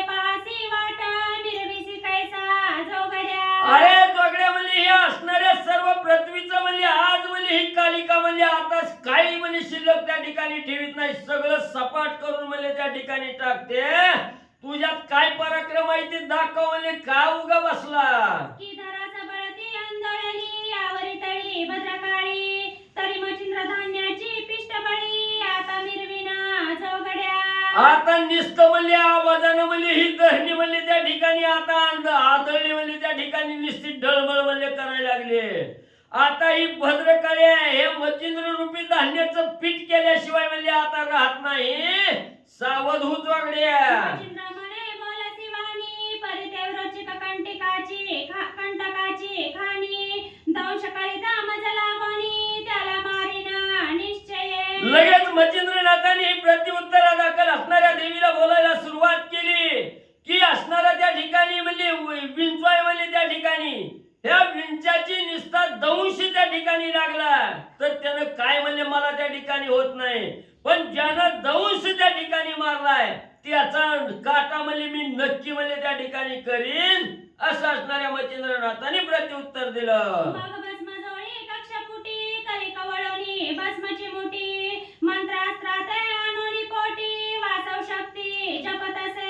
मग लगेच मचिंद्रनाथाने आपल्या काकेतील जोडीत असणारा हात त्या ठिकाणी घातला, भस्म चिमुटी त्या ठिकाणी काढली आणि भस्म चिमुटी हातावर घेऊन असणाऱ्या वासव शक्तीचा मंत्र त्या ठिकाणी मारला गेला आणि ती वासव शक्ती मंत्र मारून असणारी भस्म चिमुटी आकाशात म्हणजे त्या ठिकाणी सोडली. मंत्रपाठ होता भस्मची मुठी फेकली तेव्हा गगनपंथी तवती तात्काळ वासव शक्ती प्रकट झाली तेजस्वी. आणि मचिंद्रनाथाचा त्या भस्म चिमुटीवरचा मंत्र पाठ त्या ठिकाणी पूर्ण झाला आणि पूर्ण झाल्याबरोबर असणाऱ्या आकाशात ती भस्म चिमुटी म्हणजे त्या ठिकाणी वासव शक्ती फेकली गेली.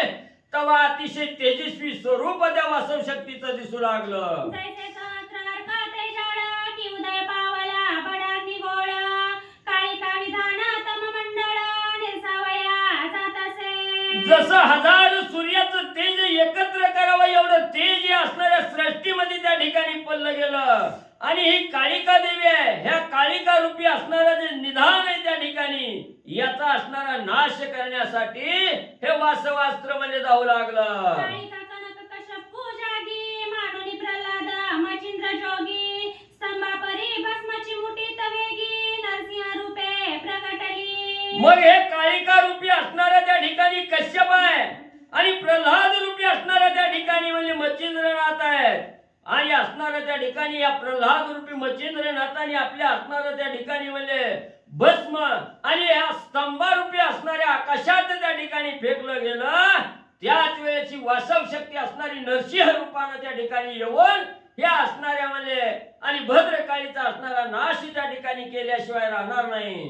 की परम क्रोधी वडवानळ भद्रकाळी ते समुद्र जळ प्राशावया होता वेळ गगनपंते जात असे. मग हे असणारी वासव शक्ती हे असणारी एक वड वानर रूपी अग्नी आहे त्या ठिकाणी आणि भद्रकाळी रूपी असणारा समुद्र जळ आहे. ह्या समुद्र जळाला असणारा भद्रकाळी रूपी समुद्र जळाला गिळंकृत करण्यासाठी ही वासव शक्ती रूपी असणारा वड वानर म्हणजे त्या ठिकाणी जाऊन उतावीळ म्हणजे त्या ठिकाणी होऊ लागलेलं आहे. ते वास्तवास्त्र अर्क करीचे भद्रकाळी अस्त्र शिव करीचे उभय ते सवार प्रताप नगरीचे युद्धा लागी मिरवले. आणि हे वासवास्त्र हे असणाऱ्या सूर्याच्या हाताचं असणारं म्हणजे त्या ठिकाणी अस्त्र आहे आणि ही भद्रकाळी महादेवजीच्या हातातलं असणारं अस्त्र आहे त्या ठिकाणी.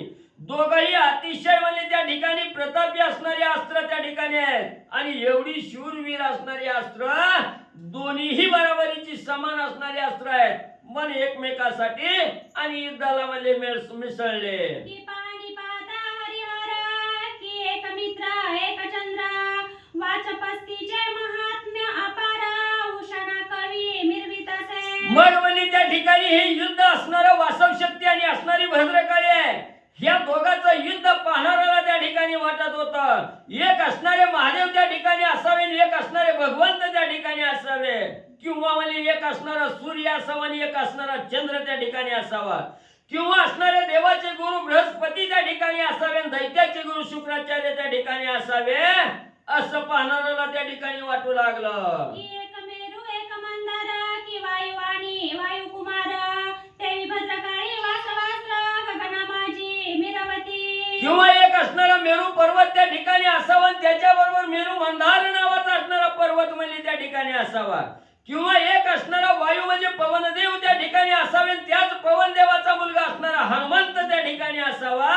तसं हे असणारं भद्रकाली अस्त्र आणि वासव अस्त्र त्या ठिकाणी सगळ्याला भासू लागलं. जेठिया माझी जरासंध तया भिडला भीम प्रसिद्ध की कपी माझी सुग्रीव द्वंद्व वाली लागे भिडत असे. किंवा जरासंधा बरोबर असणाऱ्या भीमानं त्या ठिकाणी युद्ध करावं, किंवा वाली बरोबर असणाऱ्या सुग्रीवानं त्या ठिकाणी युद्ध करावं, तसं पाहणाऱ्याला दिसू लागले. तनन्याये उभय शक्ती युद्धा मिसळल्या गगनपंथी लोंबी झोंबी प्राण रहिती करू पाहती एकमेका. मग तशा हे असणारं म्हणजे भद्रकाळी आणि असणारं वासव शक्ती आहे, हे दोघं एकमेकाच्या असणाऱ्या दोघी म्हणजे युद्धाला त्या ठिकाणी मिसळल्या गेल्या. एवढी लोबाजोबी त्या ठिकाणी करू लागल्या, जी पाहणारी आहे ती त्यांचाच प्राण निघून जातो की काय अशी अवस्था बघणाराची झाली. मग तो एकाची दंडनाट झाला सबळ ब्रह्मांड स्फोट विमानी पडविती देवता वाट चुकारपणी मिरवत असे. मग एवढं घनघोर युद्ध त्या ठिकाणी दोन्ही अस्त्राचं चालू झालं. दणदणाट सगळा खनखन आवाज त्या ठिकाणी निघू लागला. हा ब्रह्मांड उलटून पडतं की काय अशी अवस्था त्या ठिकाणी झाली. देवाची सुद्धा धोत्र त्या ठिकाणी गळाली, घाबरी गळीत त्या ठिकाणी झाली. विमान सोडून 10 दिशाला देव पळू लागलं. दोन्ही अस्त्रे बळवंत एकमेकाते प्रहार करीत जेणे प्रहारे बळवीत 10 दिशा तय होती. दोन्ही अस्त्र काय म्हणजे कुणाला कोण म्हणजे कमी नव्हती. दोन्ही अस्त्र बळवंत त्या ठिकाणी होती. एकमेकावर असणारा आघात त्या ठिकाणी करायची. ते पाहून पाहणारी म्हणजे पळून जाऊ लागले. परिती काळी अस्त्र दैवत तिने ग्रासिले वासव शक्ती ते मग अति क्रूर होनी उन्मत मचिंद्रावरी चालिली. मग म्हणजे ही एवढं दोघीच्या युद्धामध्ये असणारं त्या ठिकाणी जी भद्रकाळी अस्त्र होतं ते अतिशय उग्र त्या ठिकाणी होतं, आणि त्याच अस्त्रानं असणाऱ्या वासव शक्तीवर झडप त्या ठिकाणी घातली. वासव शक्तीला आपलं असणारं काबीज त्या ठिकाणी केलं. वासव शक्तीला गिळंकृत त्या ठिकाणी केलं. रागाला असणारा त्या ठिकाणी भद्रकाळी गेली. मच्छिंद्राच्या नरडीचा गोठच घेते म्हणून धावू लागले. ते पाहुनी मच्छिंद्रनाथ करी कवळी भस्माची मुठीत मग एकादश शस्त्राते रुद्र मंत्र प्रयोगी स्मरत असे. मग आता ही भद्रकाळी आपल्याकडे त्या ठिकाणी यायला लागली. मच्छिंद्रनाथाने त्या ठिकाणी पाहिलं, लगेच कुजोळीत हात घातला, भस्म चिमुटी त्या ठिकाणी काढली, 11 रुद्राचा असणारा मंत्र त्या ठिकाणी म्हणू लागले.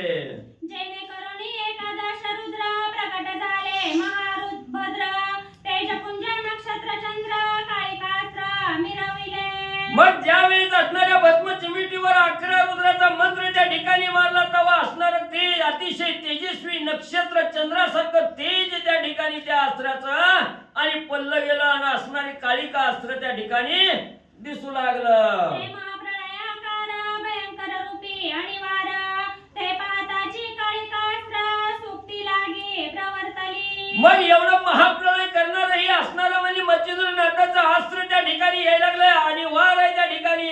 ह्याला कुणीच म्हणजे अडवू शकत नाही. हे दुर्धर असणारं अस्त्र म्हणजे त्या ठिकाणी यायला लागलेलं काळिका अस्त्रानं त्या ठिकाणी बघितलं.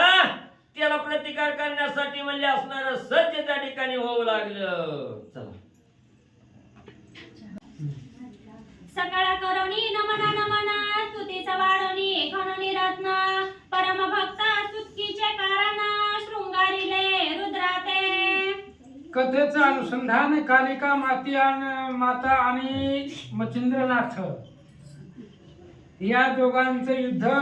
कालिका देवीनं एकादश रुद्र प्रकट केले आणि त्यांना भक्तीच्या अलंकारानं स्तुतीच्या अलंकारानं ते असणाऱ्या महारुद्राला त्या ठिकाणी शृंगारलं गेलं, आणि ते असणारं शस्त्र अस्त्र रुद्राचं मच्छिंद्रनाथावर सोडलं. ते नवरत्नाचा सुगम शृंगार भूषणी मिरविता एकादश रुद्र शांत होनी महाभद्र ऐल रूपी पावले.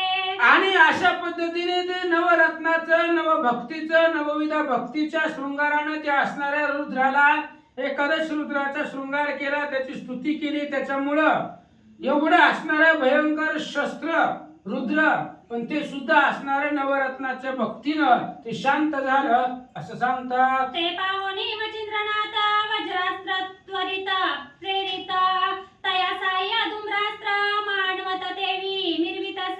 मच्छिंद्रनाथाने पाहिले रुद्रास्त्र शांत झालं त्यावेळेस वज्रास्त्राचा असणारा वापर मच्छिंद्रनाथाने केला आणि वज्रास्त्राचा मंत्र म्हणून ते असणारं वज्रास्त्र सोडल्यानंतर त्या असणाऱ्या काळिकेनं धूम्रास्त्र सोडला.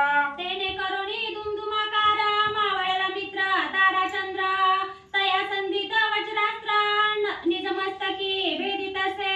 आणि ते असणाऱ्या धूम्रास्त्रानं सगळे असणारी चंद्र सूर्य मावळून गेले, म्हणजे अंधकारून गेले. अशा प्रकारचं धूम्रास्त्र वायुअस्त्र सोडलं, त्यामुळे ते असणारं वज्रास्त्र थांबलं गेलं. परितीच्या पळा काळिका देवी वज्रास्त्र धरिले तिने पायी आपटीती झाली शैलाद्रीमयी उत्तर दिशे कारणे. मग त्या काळिका भगवतीनं मच्छिंद्रनाथांनी सोडलेलं वज्रास्त्र आहे आणि ते वज्रास्त्र काळिकेनं त्या वज्रास्त्राच्या पायाला धरलं. ते असणारं वज्रास्त्र फिरवलं आणि उत्तर दिशेच्या बाजूला ते वज्रास्त्र जमिनीवर आदळलं. तेने गाय शैलाद्री पर्वत निमाचूर झाला नेमस्त ती साक्षात व्यापी हिंदुस्थानात सह्याद्री पर्वत नसेची. आणि ज्या वेळेस त्या कालिकेनं ते असणारं वज्रास्त्र त्या उत्तर दिशेला जमिनीवरती आपटलं, त्यावेळेस शैलाद्री नावाचा त्या पर्वताचा निम्मा भुगा झाला. ते पर्वत असणारं निम्म चूर झालं. आजही हिंदुस्थानामध्ये त्या असणाऱ्या सह्याद्री पर्वतावरती ही कथा ते असणारं चूर झालेला पर्वत तिथं आहे. रामेश्वरापासून नेमस्त आणि गुर्जर देशापर्यंत महाद्री आहे नंदत पहिला नसे महाराजा. आणि ही जी काय असणारा सह्याद्री पर्वत आहे, तो असणारा सह्याद्री पर्वत अर्धा भुगा झालेला आहे. त्या देवीनं वज्रास्त्र पात धरलं आणि त्या पर्वतावरती आदळलं. त्यामुळं रामेश्वर पासून गुजरात देशापर्यंत ते असणारा अर्धाच पर्वत दिसतो, अर्धा ती भुगा झालेला आहे. ते त्या कालिकेने केलेला आहे असं सांगतात. असं ऐसे वज्रास्त्र सरले आणि धूम्रास्त्र ते गिळले ते पाहुणी मच्छिंद्र वहिले वाताकर्षण जपत असे. असं म्हणले ते असणारं वज्रास्त्र पर्वतावरती आदळलं, त्यामुळे ते वज्रास्त्र संपलं. धूम्रास्त्र सोडलं होतं, ते धूम्रास्त्र देवीने गिळून घेतलं. मच्छिंद्रनाथांनी पाहिलं कालिका दिव्य आहे, जगदंबा आहे आणि ती आता आपल्याला युद्धामध्ये जड चालली असं पाहिल्यानंतर मच्छिंद्रनाथांनी वात आकर्षण नावाचा मंत्र म्हटला गेला. ते सबळ वाताकर्षण लागले होते मच्छिंद्र कारणे जय शुक्र मंत्र प्रधान संजीवनी लाधली. आणि दत्त गुरुच्या कृपेनं दत्तात्रयांच्या कृपा आशीर्वादानं मच्छिंद्रनाथांना वात आकर्षण आणि वात प्रेरक ही दोन मंत्र प्राप्त झालेले होते. जसं पूर्वी बृहस्पतीचा मुलगा कच शुक्राचार्यापाशी आला आणि शुक्राचार्याकडून कचाला संजीवनी मंत्र प्राप्त झाला, तशाच पद्धतीने वात आकर्षण मंत्र मच्छिंद्रनाथांना दत्तात्रयापासून मिळाला. वशिष्ठादेनु झाला लाभ की ते विष्णूचे सुदर्शन मिळाले स्वयंभू ते विदेती सुक्ती का गर्भ सुक्तास्त्र मिळाले. किंवा वशिष्ठ महाराजांना ते असणाऱ्या धेनुचा गायीचा लाभ झाला. भगवान श्री विष्णूचं सुदर्शन त्यांना प्राप्त झालं. तशा पद्धतीने दत्तात्रय गुरुच्या कृपेने दत्तात्रयांच्या सामर्थ्यानं मच्छिंद्रनाथांना ते वात आकर्षण मंत्र प्राप्त झाला. की यमा लागे यमन साधले की दमा लागे दमन लाधले ते वियुक्ती मच्छिंद्र शोभले ते त सुक्ती करत्न मिरवले. किंवा यमा लागी असणारा यमपाश भेटावा, तशा पद्धतीने त्या युक्तीनं जसं यमापाशी यमदंड असतो, यमदूतापाशी काळदंड असतो, तशा पद्धतीने दत्तात्रयांच्या कृपा आशीर्वादानं मच्छिंद्रनाथांना तो असणारा वात आकर्षण मंत्र प्राप्त झालेला होता. की वज्रास्त्रे शक्र विराजमान की देवता लादले अमृतपान ते विदत्ताने सुक्ती करत्न मच्छिंद्रा ते मिरविले. इंद्राच्या हातामध्ये वज्र आहे, इंद्राला ते असणारं वज्र प्राप्त झालं म्हणून वज्रधारी इंद्राला म्हणतात. किंवा देव लोकांना अमृत पान मिळालं, अमृत पिले की देव अमर होत होते आणि ते असणारं अमृत देवाला मिळालं. त्याच पद्धतीने दत्तात्रय महाराजांनी हे असणारं वात आकर्षण मंत्र मच्छिंद्रनाथांना प्राप्त करून दिला. की रत्नाता मंत्र त्याची वरदवाळी भस्मची चिमुटी योजने ते काळी प्रोक्षिता झाला मचिंद्र. आणि हे असणारे दत्तात्रय महाराजांनी वरदाच्या कृपेने वरदानाच्या सामर्थ्याने मच्छिंद्रनाथांना हे वात आकर्षण मंत्र आणि वात प्रेरक मंत्र प्राप्त करून दिले. आणि तेच असणारे मंत्र मच्छिंद्रनाथांनी बोलायला सुरुवात केली. झुळीमधून भस्म काढला आणि वात आकर्षण मंत्र म्हणू लागले. तव ते मंत्रास्त्र गुप्त काळिका देवीवरी वात प्रवेश होताची वात कुंठित सकळ देहाचा पै झाला. मच्छिंद्रनाथाने आपल्या झोळीतून भस्म काढलं आणि त्या भस्मावरती वात आकर्षण मंत्र म्हटला आणि ती भस्म देवीच्या अंगाच्या दिशेने शरीराच्या दिशेने सोडून दिलं. ती भस्म देवीच्या शरीरात झगटलं. त्या भस्माचा स्पर्श झाल्याबरोबर वात आकर्षण मंत्राच्या प्रभावानं देवीच्या शरीरामधलं जी काही श्वास आहे तो श्वास बंद झाला. त्यामुळे शरीरातलं चलन वलन थांबलं गेलं आणि देवीचं शरीर विकळ झालं. तेने देवी विकळ झाली गगनाऊनी आदळली. तेने गाये अति व्यापली केविल दिसे मूर्छेने. आणि देवी आकाशातून युद्ध करत होती पण मच्छिंद्रनाथाचं वात आकर्षण मंत्र अंगाला झगटल्यामुळे स्पर्श झाल्यामुळे श्वास बंद झाला आणि आकाशामध्ये असल्यामुळे चलन वलन थांबलं. कासावीस देह झाला आणि सगळी अंगातली ताकद संपली. श्वास बंद पडला आणि त्या आकाशामधून देवी पृथ्वी तलावरती जमिनीवरती आदळले खाली पडल्या. परिमही पडता ऐसे वाटले की मेरू मंदार कोसळले. तेने प्रहारे पर्वत भंगले तरु झाले रांगोळी. आणि ती असणारी आदिशक्ती जगदंबा ती कालिका भवानी ज्या वेळेस आकाशामधून खाली पडल्या त्यावेळेस दीर्घ स्वरूप त्यांचं होतं आणि खाली पडल्याबरोबर एखादा महामेरू पर्वत पृथ्वी तलावरती पडावा, एखादं मोठं झाड जमिनीवरती आदळावं, तशा प्रकारचा ध्वनी नाद तिथं प्रकट झाला. कित्येक सावजे झाली चूर्ण काही पडता रान दचका पावती समुचय जन देवदानव विस्मित. आणि त्या देवीच्या अंगाच्या शरीराच्या भाराच्या खाली अनेक असणारे प्राणी चूर्ण झाले. काही काही प्राणी रानोरान पळू लागले. भूकंप झाल्यासारखा आवाज त्या परिसरामध्ये तिथं निर्माण झाला. सगळे असणारी लोक जे काही तिथला समुदाय होता त्यांना दचका बसला. देव दानवांना सुद्धा आश्चर्य वाटलं. आसोते आवरण अवस्था महिनी चेष्टिता झाली माता श्वेतनयनी विकळ देवस्था अवस्थेत मिरवली. असं म्हणले. अशा पद्धतीने ती जगदंबा कालिका माता जमिनीवर आदळल्या. खाली पडल्याबरोबर श्वास बंद झाला. त्यामुळे शरीर विकळ झालं. निचेष्टित अशा प्रकारची ती माता जमिनीवरती पृथ्वीवर पडली. पडल्याबरोबर प्राणरहित होऊ पाहे मग वेगी स्मरला उमाराय. ते वाघभट दावोनी तरुण पाया जावली पोहोचले कैलासा.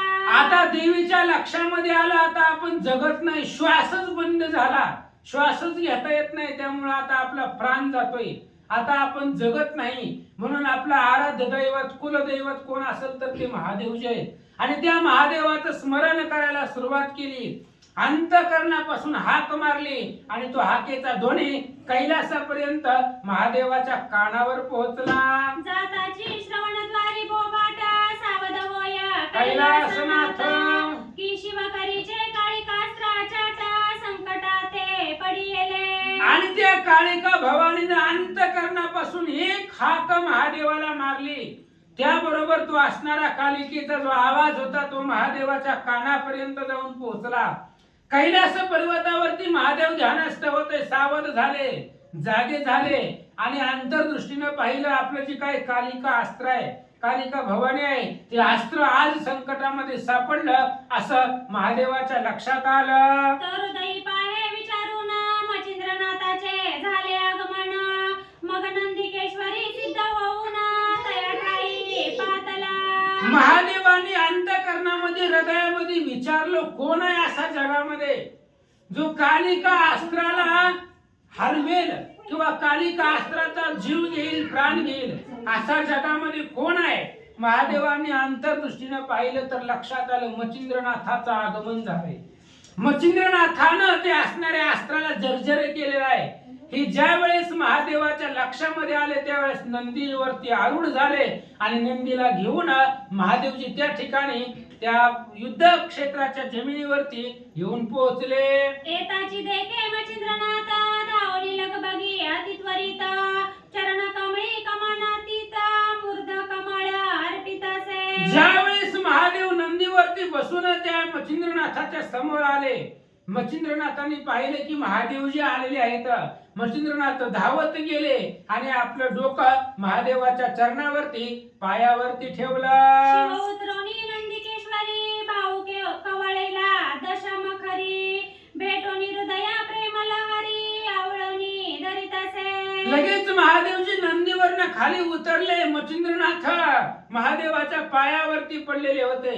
मच्छिंद्रनाथांना महादेवाने उठवलं, आपल्या हृदयाला लावलं आणि गाढ अशा प्रकारचं आलिंगन महादेवाने मच्छिंद्रनाथांना दिलं. मने तानुल्या अति थोर करुणी दाविला चमत्कार माझा करीचे काळिकास्त्र आजी जिंकिले पराक्रमे. त्यावेळेस आदिनाथ असणारे महादेवजी मच्छिंद्रनाथांना बोलू लागले, मच्छिंद्रनाथा खूप पराक्रम केला, अद्भुत पराक्रम करून माझ्या हातामधलंही कालिका अस्त्र आहे आणि माझ्या हातातलं कालिका अस्त्र सुद्धा आज तुम्ही तुमच्या पराक्रमावरती जिंकलं. महादेवजी बोलतात, नाथ म्हणे आदिनाथा हे तत्व कृपेची बोध सरिता बद्रिकाश्रमी रावणी दत्ता श्रुत केले तुम्ही माते. त्याच वेळेस मच्छिंद्रनाथ महादेवाला सांगतायत, महादेवजी मला माहिती आहे ही जी कालिका अस्त्र आहे ती तुमच्या हातामध्ये आहे. कधी सांगितलं होतं?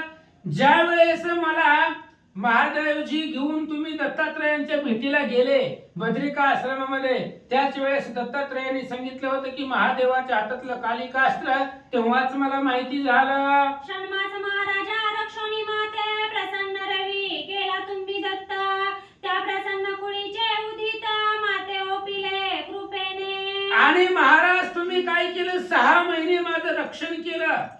6 महिने माझं रक्षण करून माझ्यावरती दत्तात्रयांची कृपा तुम्ही करून दिली.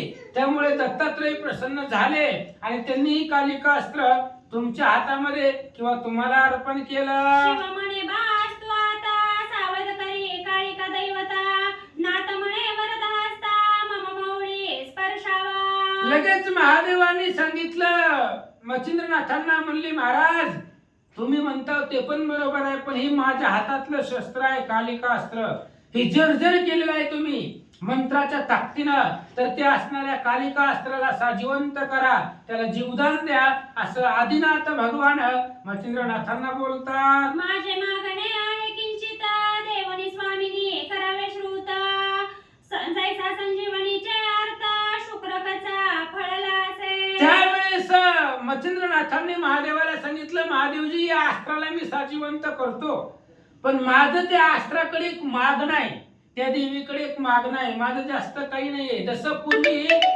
शुक्राचार्याने कचाला असणारी संजीवनी विद्या प्राप्त करून दिली, त्याच पद्धतीने माझं पण मागणं आहे, ती या कालिकेने पूर्ण करावं असं मच्छिंद्रनाथ सांगतात. मग सिद्ध सर्वेश्वर वरद मौळी म्हणे कोण कामना उचित झाली तदुन अर्थ एकाळी लादसी तू वदवत्सा. त्यावेळेस महादेवाने विचारलं मच्छिंद्रनाथांना, म्हणले काय आहे तुमच्या मनामध्ये कामना आहे, काय सची इच्छा मनामध्ये निर्माण झाली ते सांगा.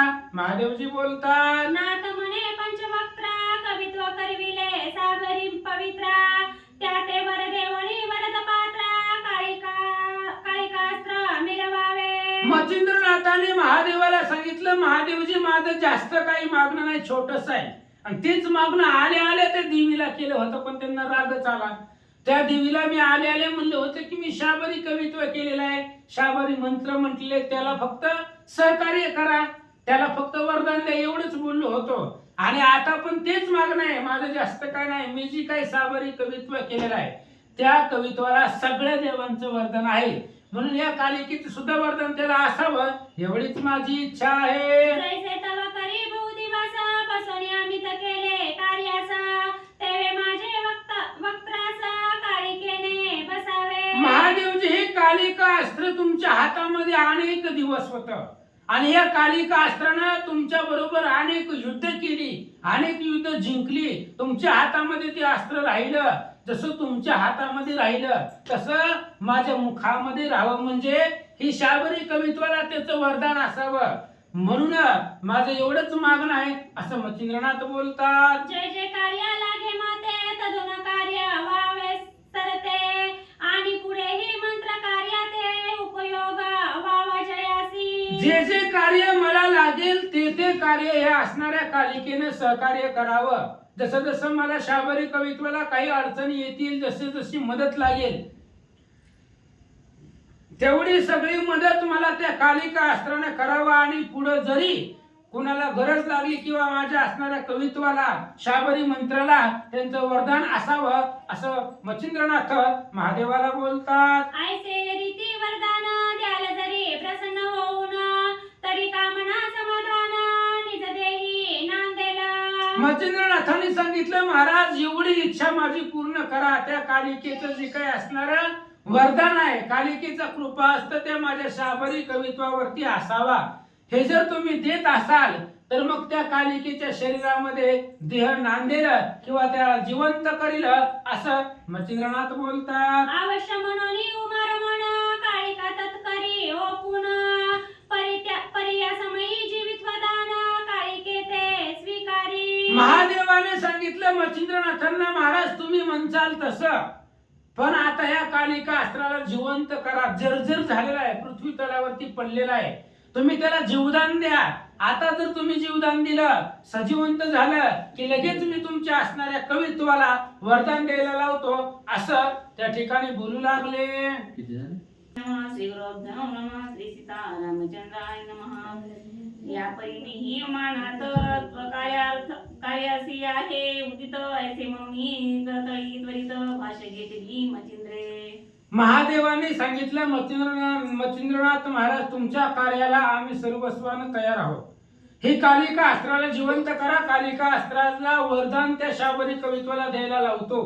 मी सुद्धा सर्वांगानं तुमच्या असणारे सहकार्य करील अशा प्रकारे मच्छिंद्रनाथांना महादेवजी बोलतात. मग चरणी माता ठेवणी भस्माची मुठी घेऊनी वातास्त्र मंत्र आकर्षण जपोणी बोलत असे वैखरी. मग लगेच मच्छिंद्रनाथांनी महादेवाच्या चरणावरती डोकं ठेवलं, नमस्कार केला. हातामध्ये लगेच झोळीतलं भस्म काढलं आणि त्याच्यावरती वातास्त्र किंवा वात प्रेरक नावाचा मंत्र मच्छिंद्रनाथ बोलू लागले.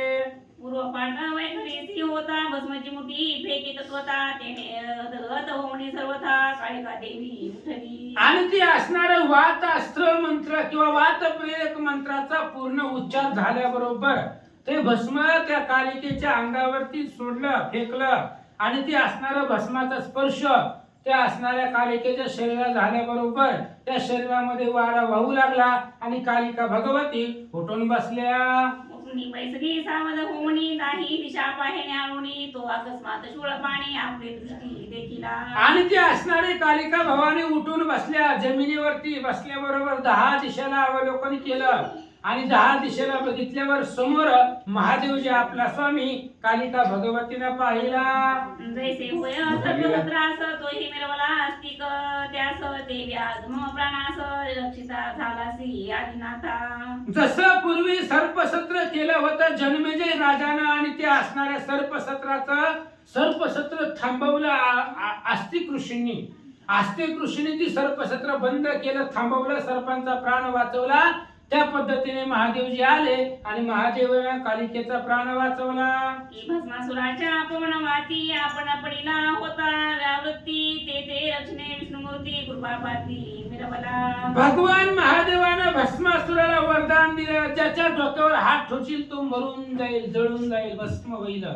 मग ही भस्मासुराने विचार केला, महादेवालाच मारू, महादेवालाच भस्म करून आपण त्रैलोक्याचे राजे होऊ. म्हणून महादेवाच्या डोक्यावरती हात ठेवायला निघाला. महादेवजी पुढे पडतायत, पाठीमागं भस्मासुर आहे. लगेच मोहिनीचं स्वरूप धारण केलं आणि भगवान श्री विष्णू मध्यंतरी आले आणि जसं मोहिनी नृत्य करेल तसं तो भस्मासुर नाचू लागला. मोहिनीने स्वतःच्या डोक्यावरती हात ठेवला, तसाच हात भस्मासुराने स्वतःच्या डोक्यावरती हात ठेवला आणि जळून भस्म झाला. जसं भगवान श्री विष्णू मोहिनी रूपामध्ये महादेवाच्या कैवारासाठी धावले, तसे महादेवजी कालिकेच्या कैवारासाठी आले. ही शक्ती घाते सुमित्रा सुत, वा. पुढे होता रघुनाथ, इकडे होता हनुमंत, प्रसन्न त्याचे झालासे. किंवा रावणानं ब्रह्मशक्तीचा प्रहार लक्ष्मणावरती केला आणि लक्ष्मण मूर्छित पडले. लक्ष्मणाला उठवण्यासाठी हनुमंतराय रातोरात द्रोणागिरी पर्वतावरती गेले आणि तो द्रोणागिरी पर्वत आणला, लक्ष्मणाला उठवला. की प्रल्हादाच्या कैवारासी नरहरी धावला, ती उद्देशी त्यांना आज तू मदपासी मिरवलासी, की कृपेने. कालिका भगवती कालिका अस्त्र भगवान महादेवाला बोलू लागले. पूर्वी प्रल्हादाच्या संरक्षणासाठी भगवान श्री विष्णू नरसिंह रूपामध्ये धावले, त्याच पद्धतीने माझ्या रक्षणासाठी, माझ्या संरक्षणासाठी माझा स्वामी तुम्ही धावून आलात, असं भगवती बोलतात. ऐसे म्हणून काय का देवी वारंवार लागे पायी, अवपरी म्हणे दक्ष जावाई मागणे आहे की आहे क.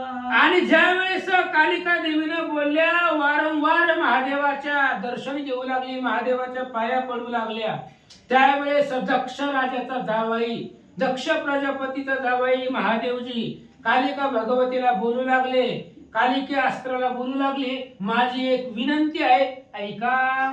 देशील जरी कृपा करून तरी तू देई नागरत्न, देवी म्हणे उमारमण, अर्थ कोणता बोलावा. त्यावेळेस महादेवाने कालिका देवीला सांगितलं, तू जर मी मागतोय ते जर तू मला कृपेने दिलं तर नागरत्न नावाचा असणारा मणी तुला प्राप्त करून देईल. त्यावेळेस कालिकेने विचारलं, महाराज काय पाहिजे सांगा.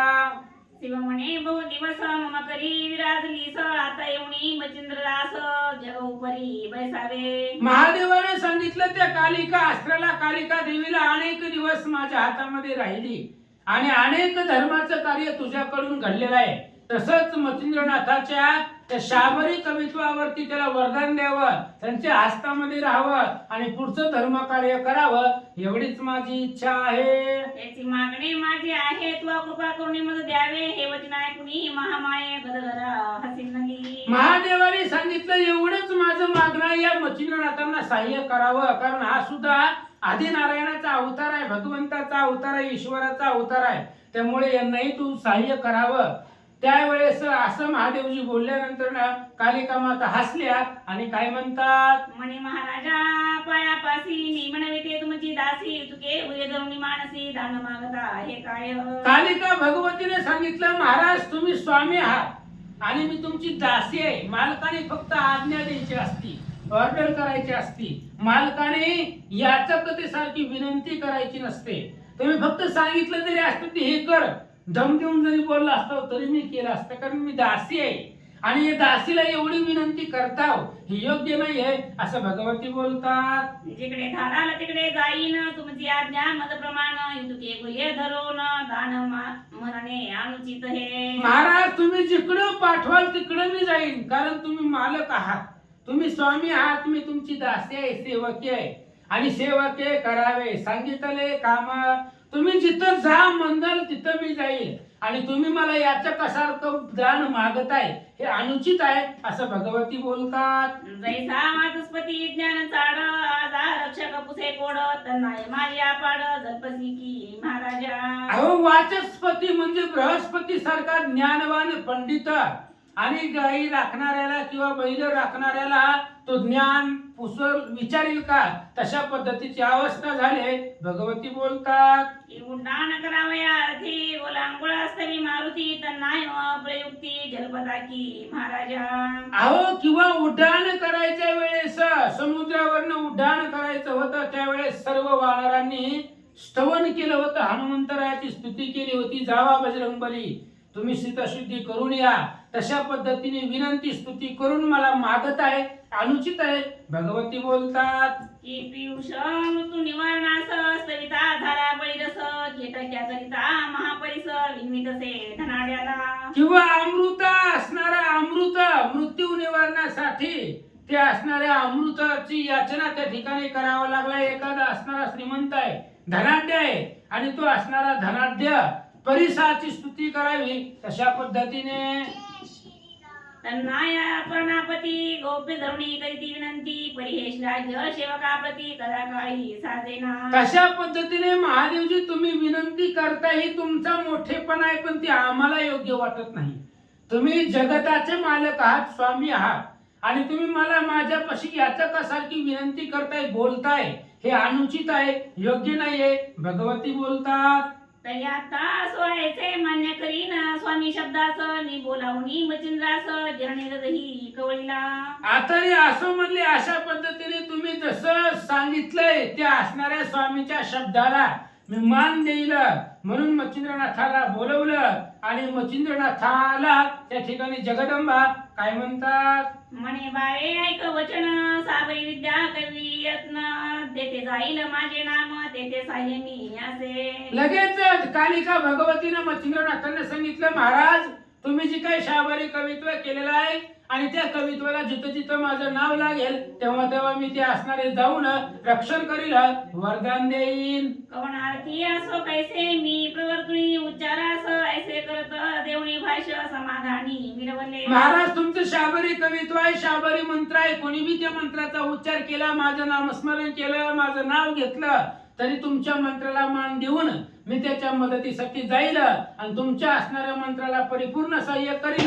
जगदंबा सांगतात, मच्छिंद्राणी उमानाथ देवीने ठेवणी 3 रात्र मग स्नेह संपन्न बोलत मच्छिंद्रनाथा ओढविले. असं म्हणले. मग मच्छिंद्रनाथाने भगवान महादेव देवीनं तिथं 3 दिवस 3 रात्रपर्यंत आपल्या असणाऱ्या त्या आढीव नावाचं गाव होतं, त्या असणाऱ्या गावामध्ये आढूळ नावाचं गाव होतं आणि त्या गावामध्ये असणारे कालिका देवीचं विश्रांतीचं स्थान होतं. आणि त्या असणाऱ्या स्थानामध्ये महादेवाला आणि मच्छिंद्रनाथांना 3 दिवस ठेवलं. या उपरी श्री देवीचा पाणी मच्छिंद्रनाथाच्या कृपे उपणी अति गौरवे शूल पाणी स्वस्थानासी जातसे. इकडं महादेवाने लगेच असणाऱ्या कालिका भगवतीचा हात मच्छिंद्रनाथाच्या हातामध्ये दिला, दोघांचं सख्य करवलं आणि महादेवजी पुन्हा कैलासाला निघून गेले. मग मच्छिंद्र आणि उमानाथ देवी बोलवणी स्वस्थाना येत शिव पावले कैलासात मच्छिंद्रनाथा भेटुनी. मग मच्छिंद्रनाथाने महादेवांना देवीनं पाठवणी केली, त्यांना पुढच्या असणाऱ्या मार्गाला जे काय आपलं कार्य आहे त्या कार्यासाठी पाठवले गेलं. देवी पुन्हा असणाऱ्या माघारी आपल्या मुक्कामाच्या स्वस्थानाच्या ठिकाणी आल्या आणि महादेवजी कैलासाला निघून गेले. या परी ते तुम्ही मच्छिंद्रनाथ उत्तर पंथे गमन करीत तो समुद्र तीरी हरेश्वर दैवत गदा तीर्थी पातला. तिथून पुढे मच्छिंद्रनाथ उत्तर दिशेला त्या ठिकाणी गेले. उत्तर दिशेला समुद्राच्या तीरावरती हरेश्वर महादेवाचं मंदिर आहे आणि ते असणारे तिथं गदा तीर्थ आहे. त्या तीर्थामध्ये स्नान केलं. गदा तीर्थी तुम्ही स्नान येत हरेश्वर दर्शना कारणे ते कथा वर्तले रसाळ पूर्ण पुढे अध्यायी वधू आता. आणि आता हे असणाऱ्या गदा तीर्थामध्ये स्नान केलं मच्छिंद्रनाथांनी आणि स्नान करून महागारी येत होते. स्नान करून मच्छिंद्रनाथ महागारी आले, स्नान करून त्या गदा तीर्थाचं, आणि वीरभद्र त्या गदा तीर्थाच्या स्नानाला चाललेला होता. दोघांची गाठ रस्त्यामध्ये पडते, दोघांची भेट होते आणि आता दोघांचा संवाद काय होईल ते पुढच्या अध्यायात ऐका. शिवसुत वीरभद्र माझेटी प्रताप रुद्र तया ते भेटतानाथ मच्छिंद्र स्मरंगणी वीरवती. त्या गदा तीर्थामध्ये स्नान करून मच्छिंद्रनाथ महागारी येत होते आणि महादेवाचा मुलगा असणारा वीरभद्र स्नानाला चाललेला होता. रस्त्यामध्ये दोघांची भेट होते आणि दोघांच्या भेटीमध्येच दोघांचं कडाक्याचं दुर्धर अशा प्रकारचं सम्रांगण भांडण होईल. ती कथा पुढच्या अध्यायात ऐका. असो येऊनी त्या प्रसंगी आता बाहे पूजिती काय का देवता तरी पटणी प्रसंग उपयोग बहुधा मुष्टी निवारणी पडेल. असं म्हणले की पुढच्या अध्यायाची कथा आहे, उद्याच्या अध्यायामध्ये ऐका. या अध्यायातली कालिका भगवतीची कथा होती. मच्छिंद्रनाथांनी कालिकेला जिंकलं, त्यामुळे मुष्टीबाधेचं जर मुष्टीबाधा जर झाली असेल तर त्याचं निवारण हे अध्याय ऐकल्यानंतर होतो. पुढे मंत्रपुष्टी दृष्टी बाधान करी तीर्थाच्या पाठी पुढे चेडे जालना लोटी मरण भीती बाधेना. आणि पुढे असणारा मुष्टीबाधा त्याला बाधू शकत नाही, मरणाची भीती त्याला वाटत नाही. ज्यानेही देवीचं भगवतीचं चरित्र ऐकलं त्याला मरणाची भीती वाटत नाही असं सांगतात. हा अध्याय नित्य पठन करील तोही तुझ्या भयापासून होई पाहिलं कधीही पिढा त्याची न होय हा अध्याय जो रोज पठण करील वाचेल ते असणाऱ्या एवढ्या सगळ्या भयापासून मरणापासून सुटेल. कुठली मुष्टीबाधा असेल, करणी असेल, चेतक असेल याच्यापासून त्याची मुक्तता होईल. घरामध्ये हे चरित्र ठेवलं की त्याला ग्रह पीडा होणार नाही असं सांगतात. आणि कोणासही जगी आतोथा काळी मुष्टीची बाधा होता त्या ते प्रसंग श्रवणी पडता क्षम होईल ती मुष्टी. आणि पूर्वी जर कुणाची काय असणारी ती मुष्टी बाधा कुणी केलेली असेल करणे वगैरे तर पूर्वीचं जर काय असेल तर ही चरित्र ग्रंथ कथा ऐकल्यानंतर ती मुष्टी बाधा पूर्वीची जर असेल तर ती संपून जाईल. ऐसे गोरक्षाचे कथन बदला आहे की म्यागिरी ग्रंथ कारण तरी जन हो साधरुण ग्रंथ संग्रही पाळावा. आणि अशा प्रकारे गोरक्षनाथाचं बोलणं आहे. किमयागिरी नावाचा ग्रंथ स्वतः गोरक्षनाथाने लिहिलेला आहे आणि त्या किमयागार ग्रंथावरनं ही भक्ती कथा सारामृत ग्रंथ तयार केला. त्यामुळे ह्यातले शब्द सगळं गोरक्षनाथांच्या इथं असं महाराज सांगतात. हा ग्रंथ म्हणाल वलित वाणी तैनो हे आहे अमृत संजीवनी पासिद्धाची वाघवाणी श्री गोरक्षे कथेली. आणि हे ग्रंथ म्हणजे माझ्या मनाचं नाही, तुम्ही मला काहीतरी लिहिलेलं आहे तर काही नाही, गोरक्षनाथाच्या मुखातला आहे. सिद्ध योगेंद्र असणारा गोरक्षनाथ आहे आणि त्या गोरक्षनाथाच्या मुखातीलही शब्द आहेत असं ग्रंथकर्ते सांगतात. तरी विश्वास धरणे चित्ता प्रचिती घ्यावी पठन करिता नाही तरी ग्रंथ उगीच निंदिता दोषामाची पडाल की. म्हणून तुम्ही विश्वास धरा आणि विश्वास धरून असणाऱ्या ग्रंथाची प्रचिती वाचून बघा. आपलं कोणतं बी कार्य असलं आणि ते कार्य करायचं असेल तर ग्रंथ वाचा आणि त्याची प्रचिती पहा. विश्वास ठेवा या ग्रंथावरती आणि विश्वास ठेवून कार्य करा. तुमचं सगळं कार्य परिपूर्ण होईल. गोरक्षनाथाचं वरदान या ग्रंथाला आहे महाराज सांगतात. या उपरी अर्थार्थी उगीची निंदा ग्रंथा प्रती तयाचा आणि वंश पावनी क्षिती यमपुरी वसेतो. आणि म्हणून श्रोत्यांना तुम्ही काय करा, हे असणाऱ्या ग्रंथाला नाव ठेवू नका. तुम्ही फक्त वाचा. भक्तिभाव प्रेमानं तुमच्या सगळ्या इच्छा कामना पूर्ण होतील. आणि जर या ग्रंथाला नावं ठेवली तर तो अकल्पपर्यंत नरकामध्ये जातो असं गोरक्षनाथाचं म्हणणं आहे असं महाराज सांगतात. तरी श्रोते भाविक जन तुम्हा सांगतो एक जीवजन भाव विश्वासा करारोहण सगळं स्वार्थ पुरेल की. म्हणून ऐका भाविक जन, तुम्हाला एकच सांगतो की भाव आणि विश्वासावरती आरोहण करा. कुठं करा? भाव आणि विश्वासावरती बसा आणि भाव आणि विश्वासावरती आरोहण केलं की मोक्ष मुक्कामापर्यंत तुम्ही पोहोचताल. म्हणून श्रोते भाविक जन, सोडून द्या की निंदा वचन, विश्वास परस्वार होऊन मोक्ष मुक्काम करा की असं महाराज सांगतात. जे विश्वासावर स्वर झाले ते सर्व स्वीकारुनी गेले सत्यवचनी जगी मिरवले संतवदनी विश्वासुक. जो विश्वासाच्या घोड्यावरती स्वार झाले ते प्रत्येक असणाऱ्या दुःखामधून संसार सागरामधून तरुण गेले आणि ज्यांनी संतांच्या वचनावरती विश्वास ठेवला ते असणारे मुक्तीपंथाला गेले महाराज सांगतात. तरी जगामाधी धुंडी सुत मालून धनीच्या वंशात विश्वासे झाला ब्रह्मव्यक्त संतपदी भावार्थ. बघा म्हणजे या जगामध्ये धुंडीचा मुलगा असणारा मालू नरहरीच्या वंशातली ही कवी मालू संताच्या पंक्तीला बसले. कशामुळे? फक्त विश्वास ठेवला आणि विश्वासानं संतपदीचा भावार्थ त्यांना प्राप्त झाला असं महाराज सांगतात. स्वस्ती श्री भक्ती कथा सार समंत गोरक्ष कवे किम्यागार श्रापे शोध वायुतर षटो मध्याय ओढा. शुभम भवतु पुंडलिकावरती हरी विठ्ठल श्री ज्ञानदेव तुकाराम.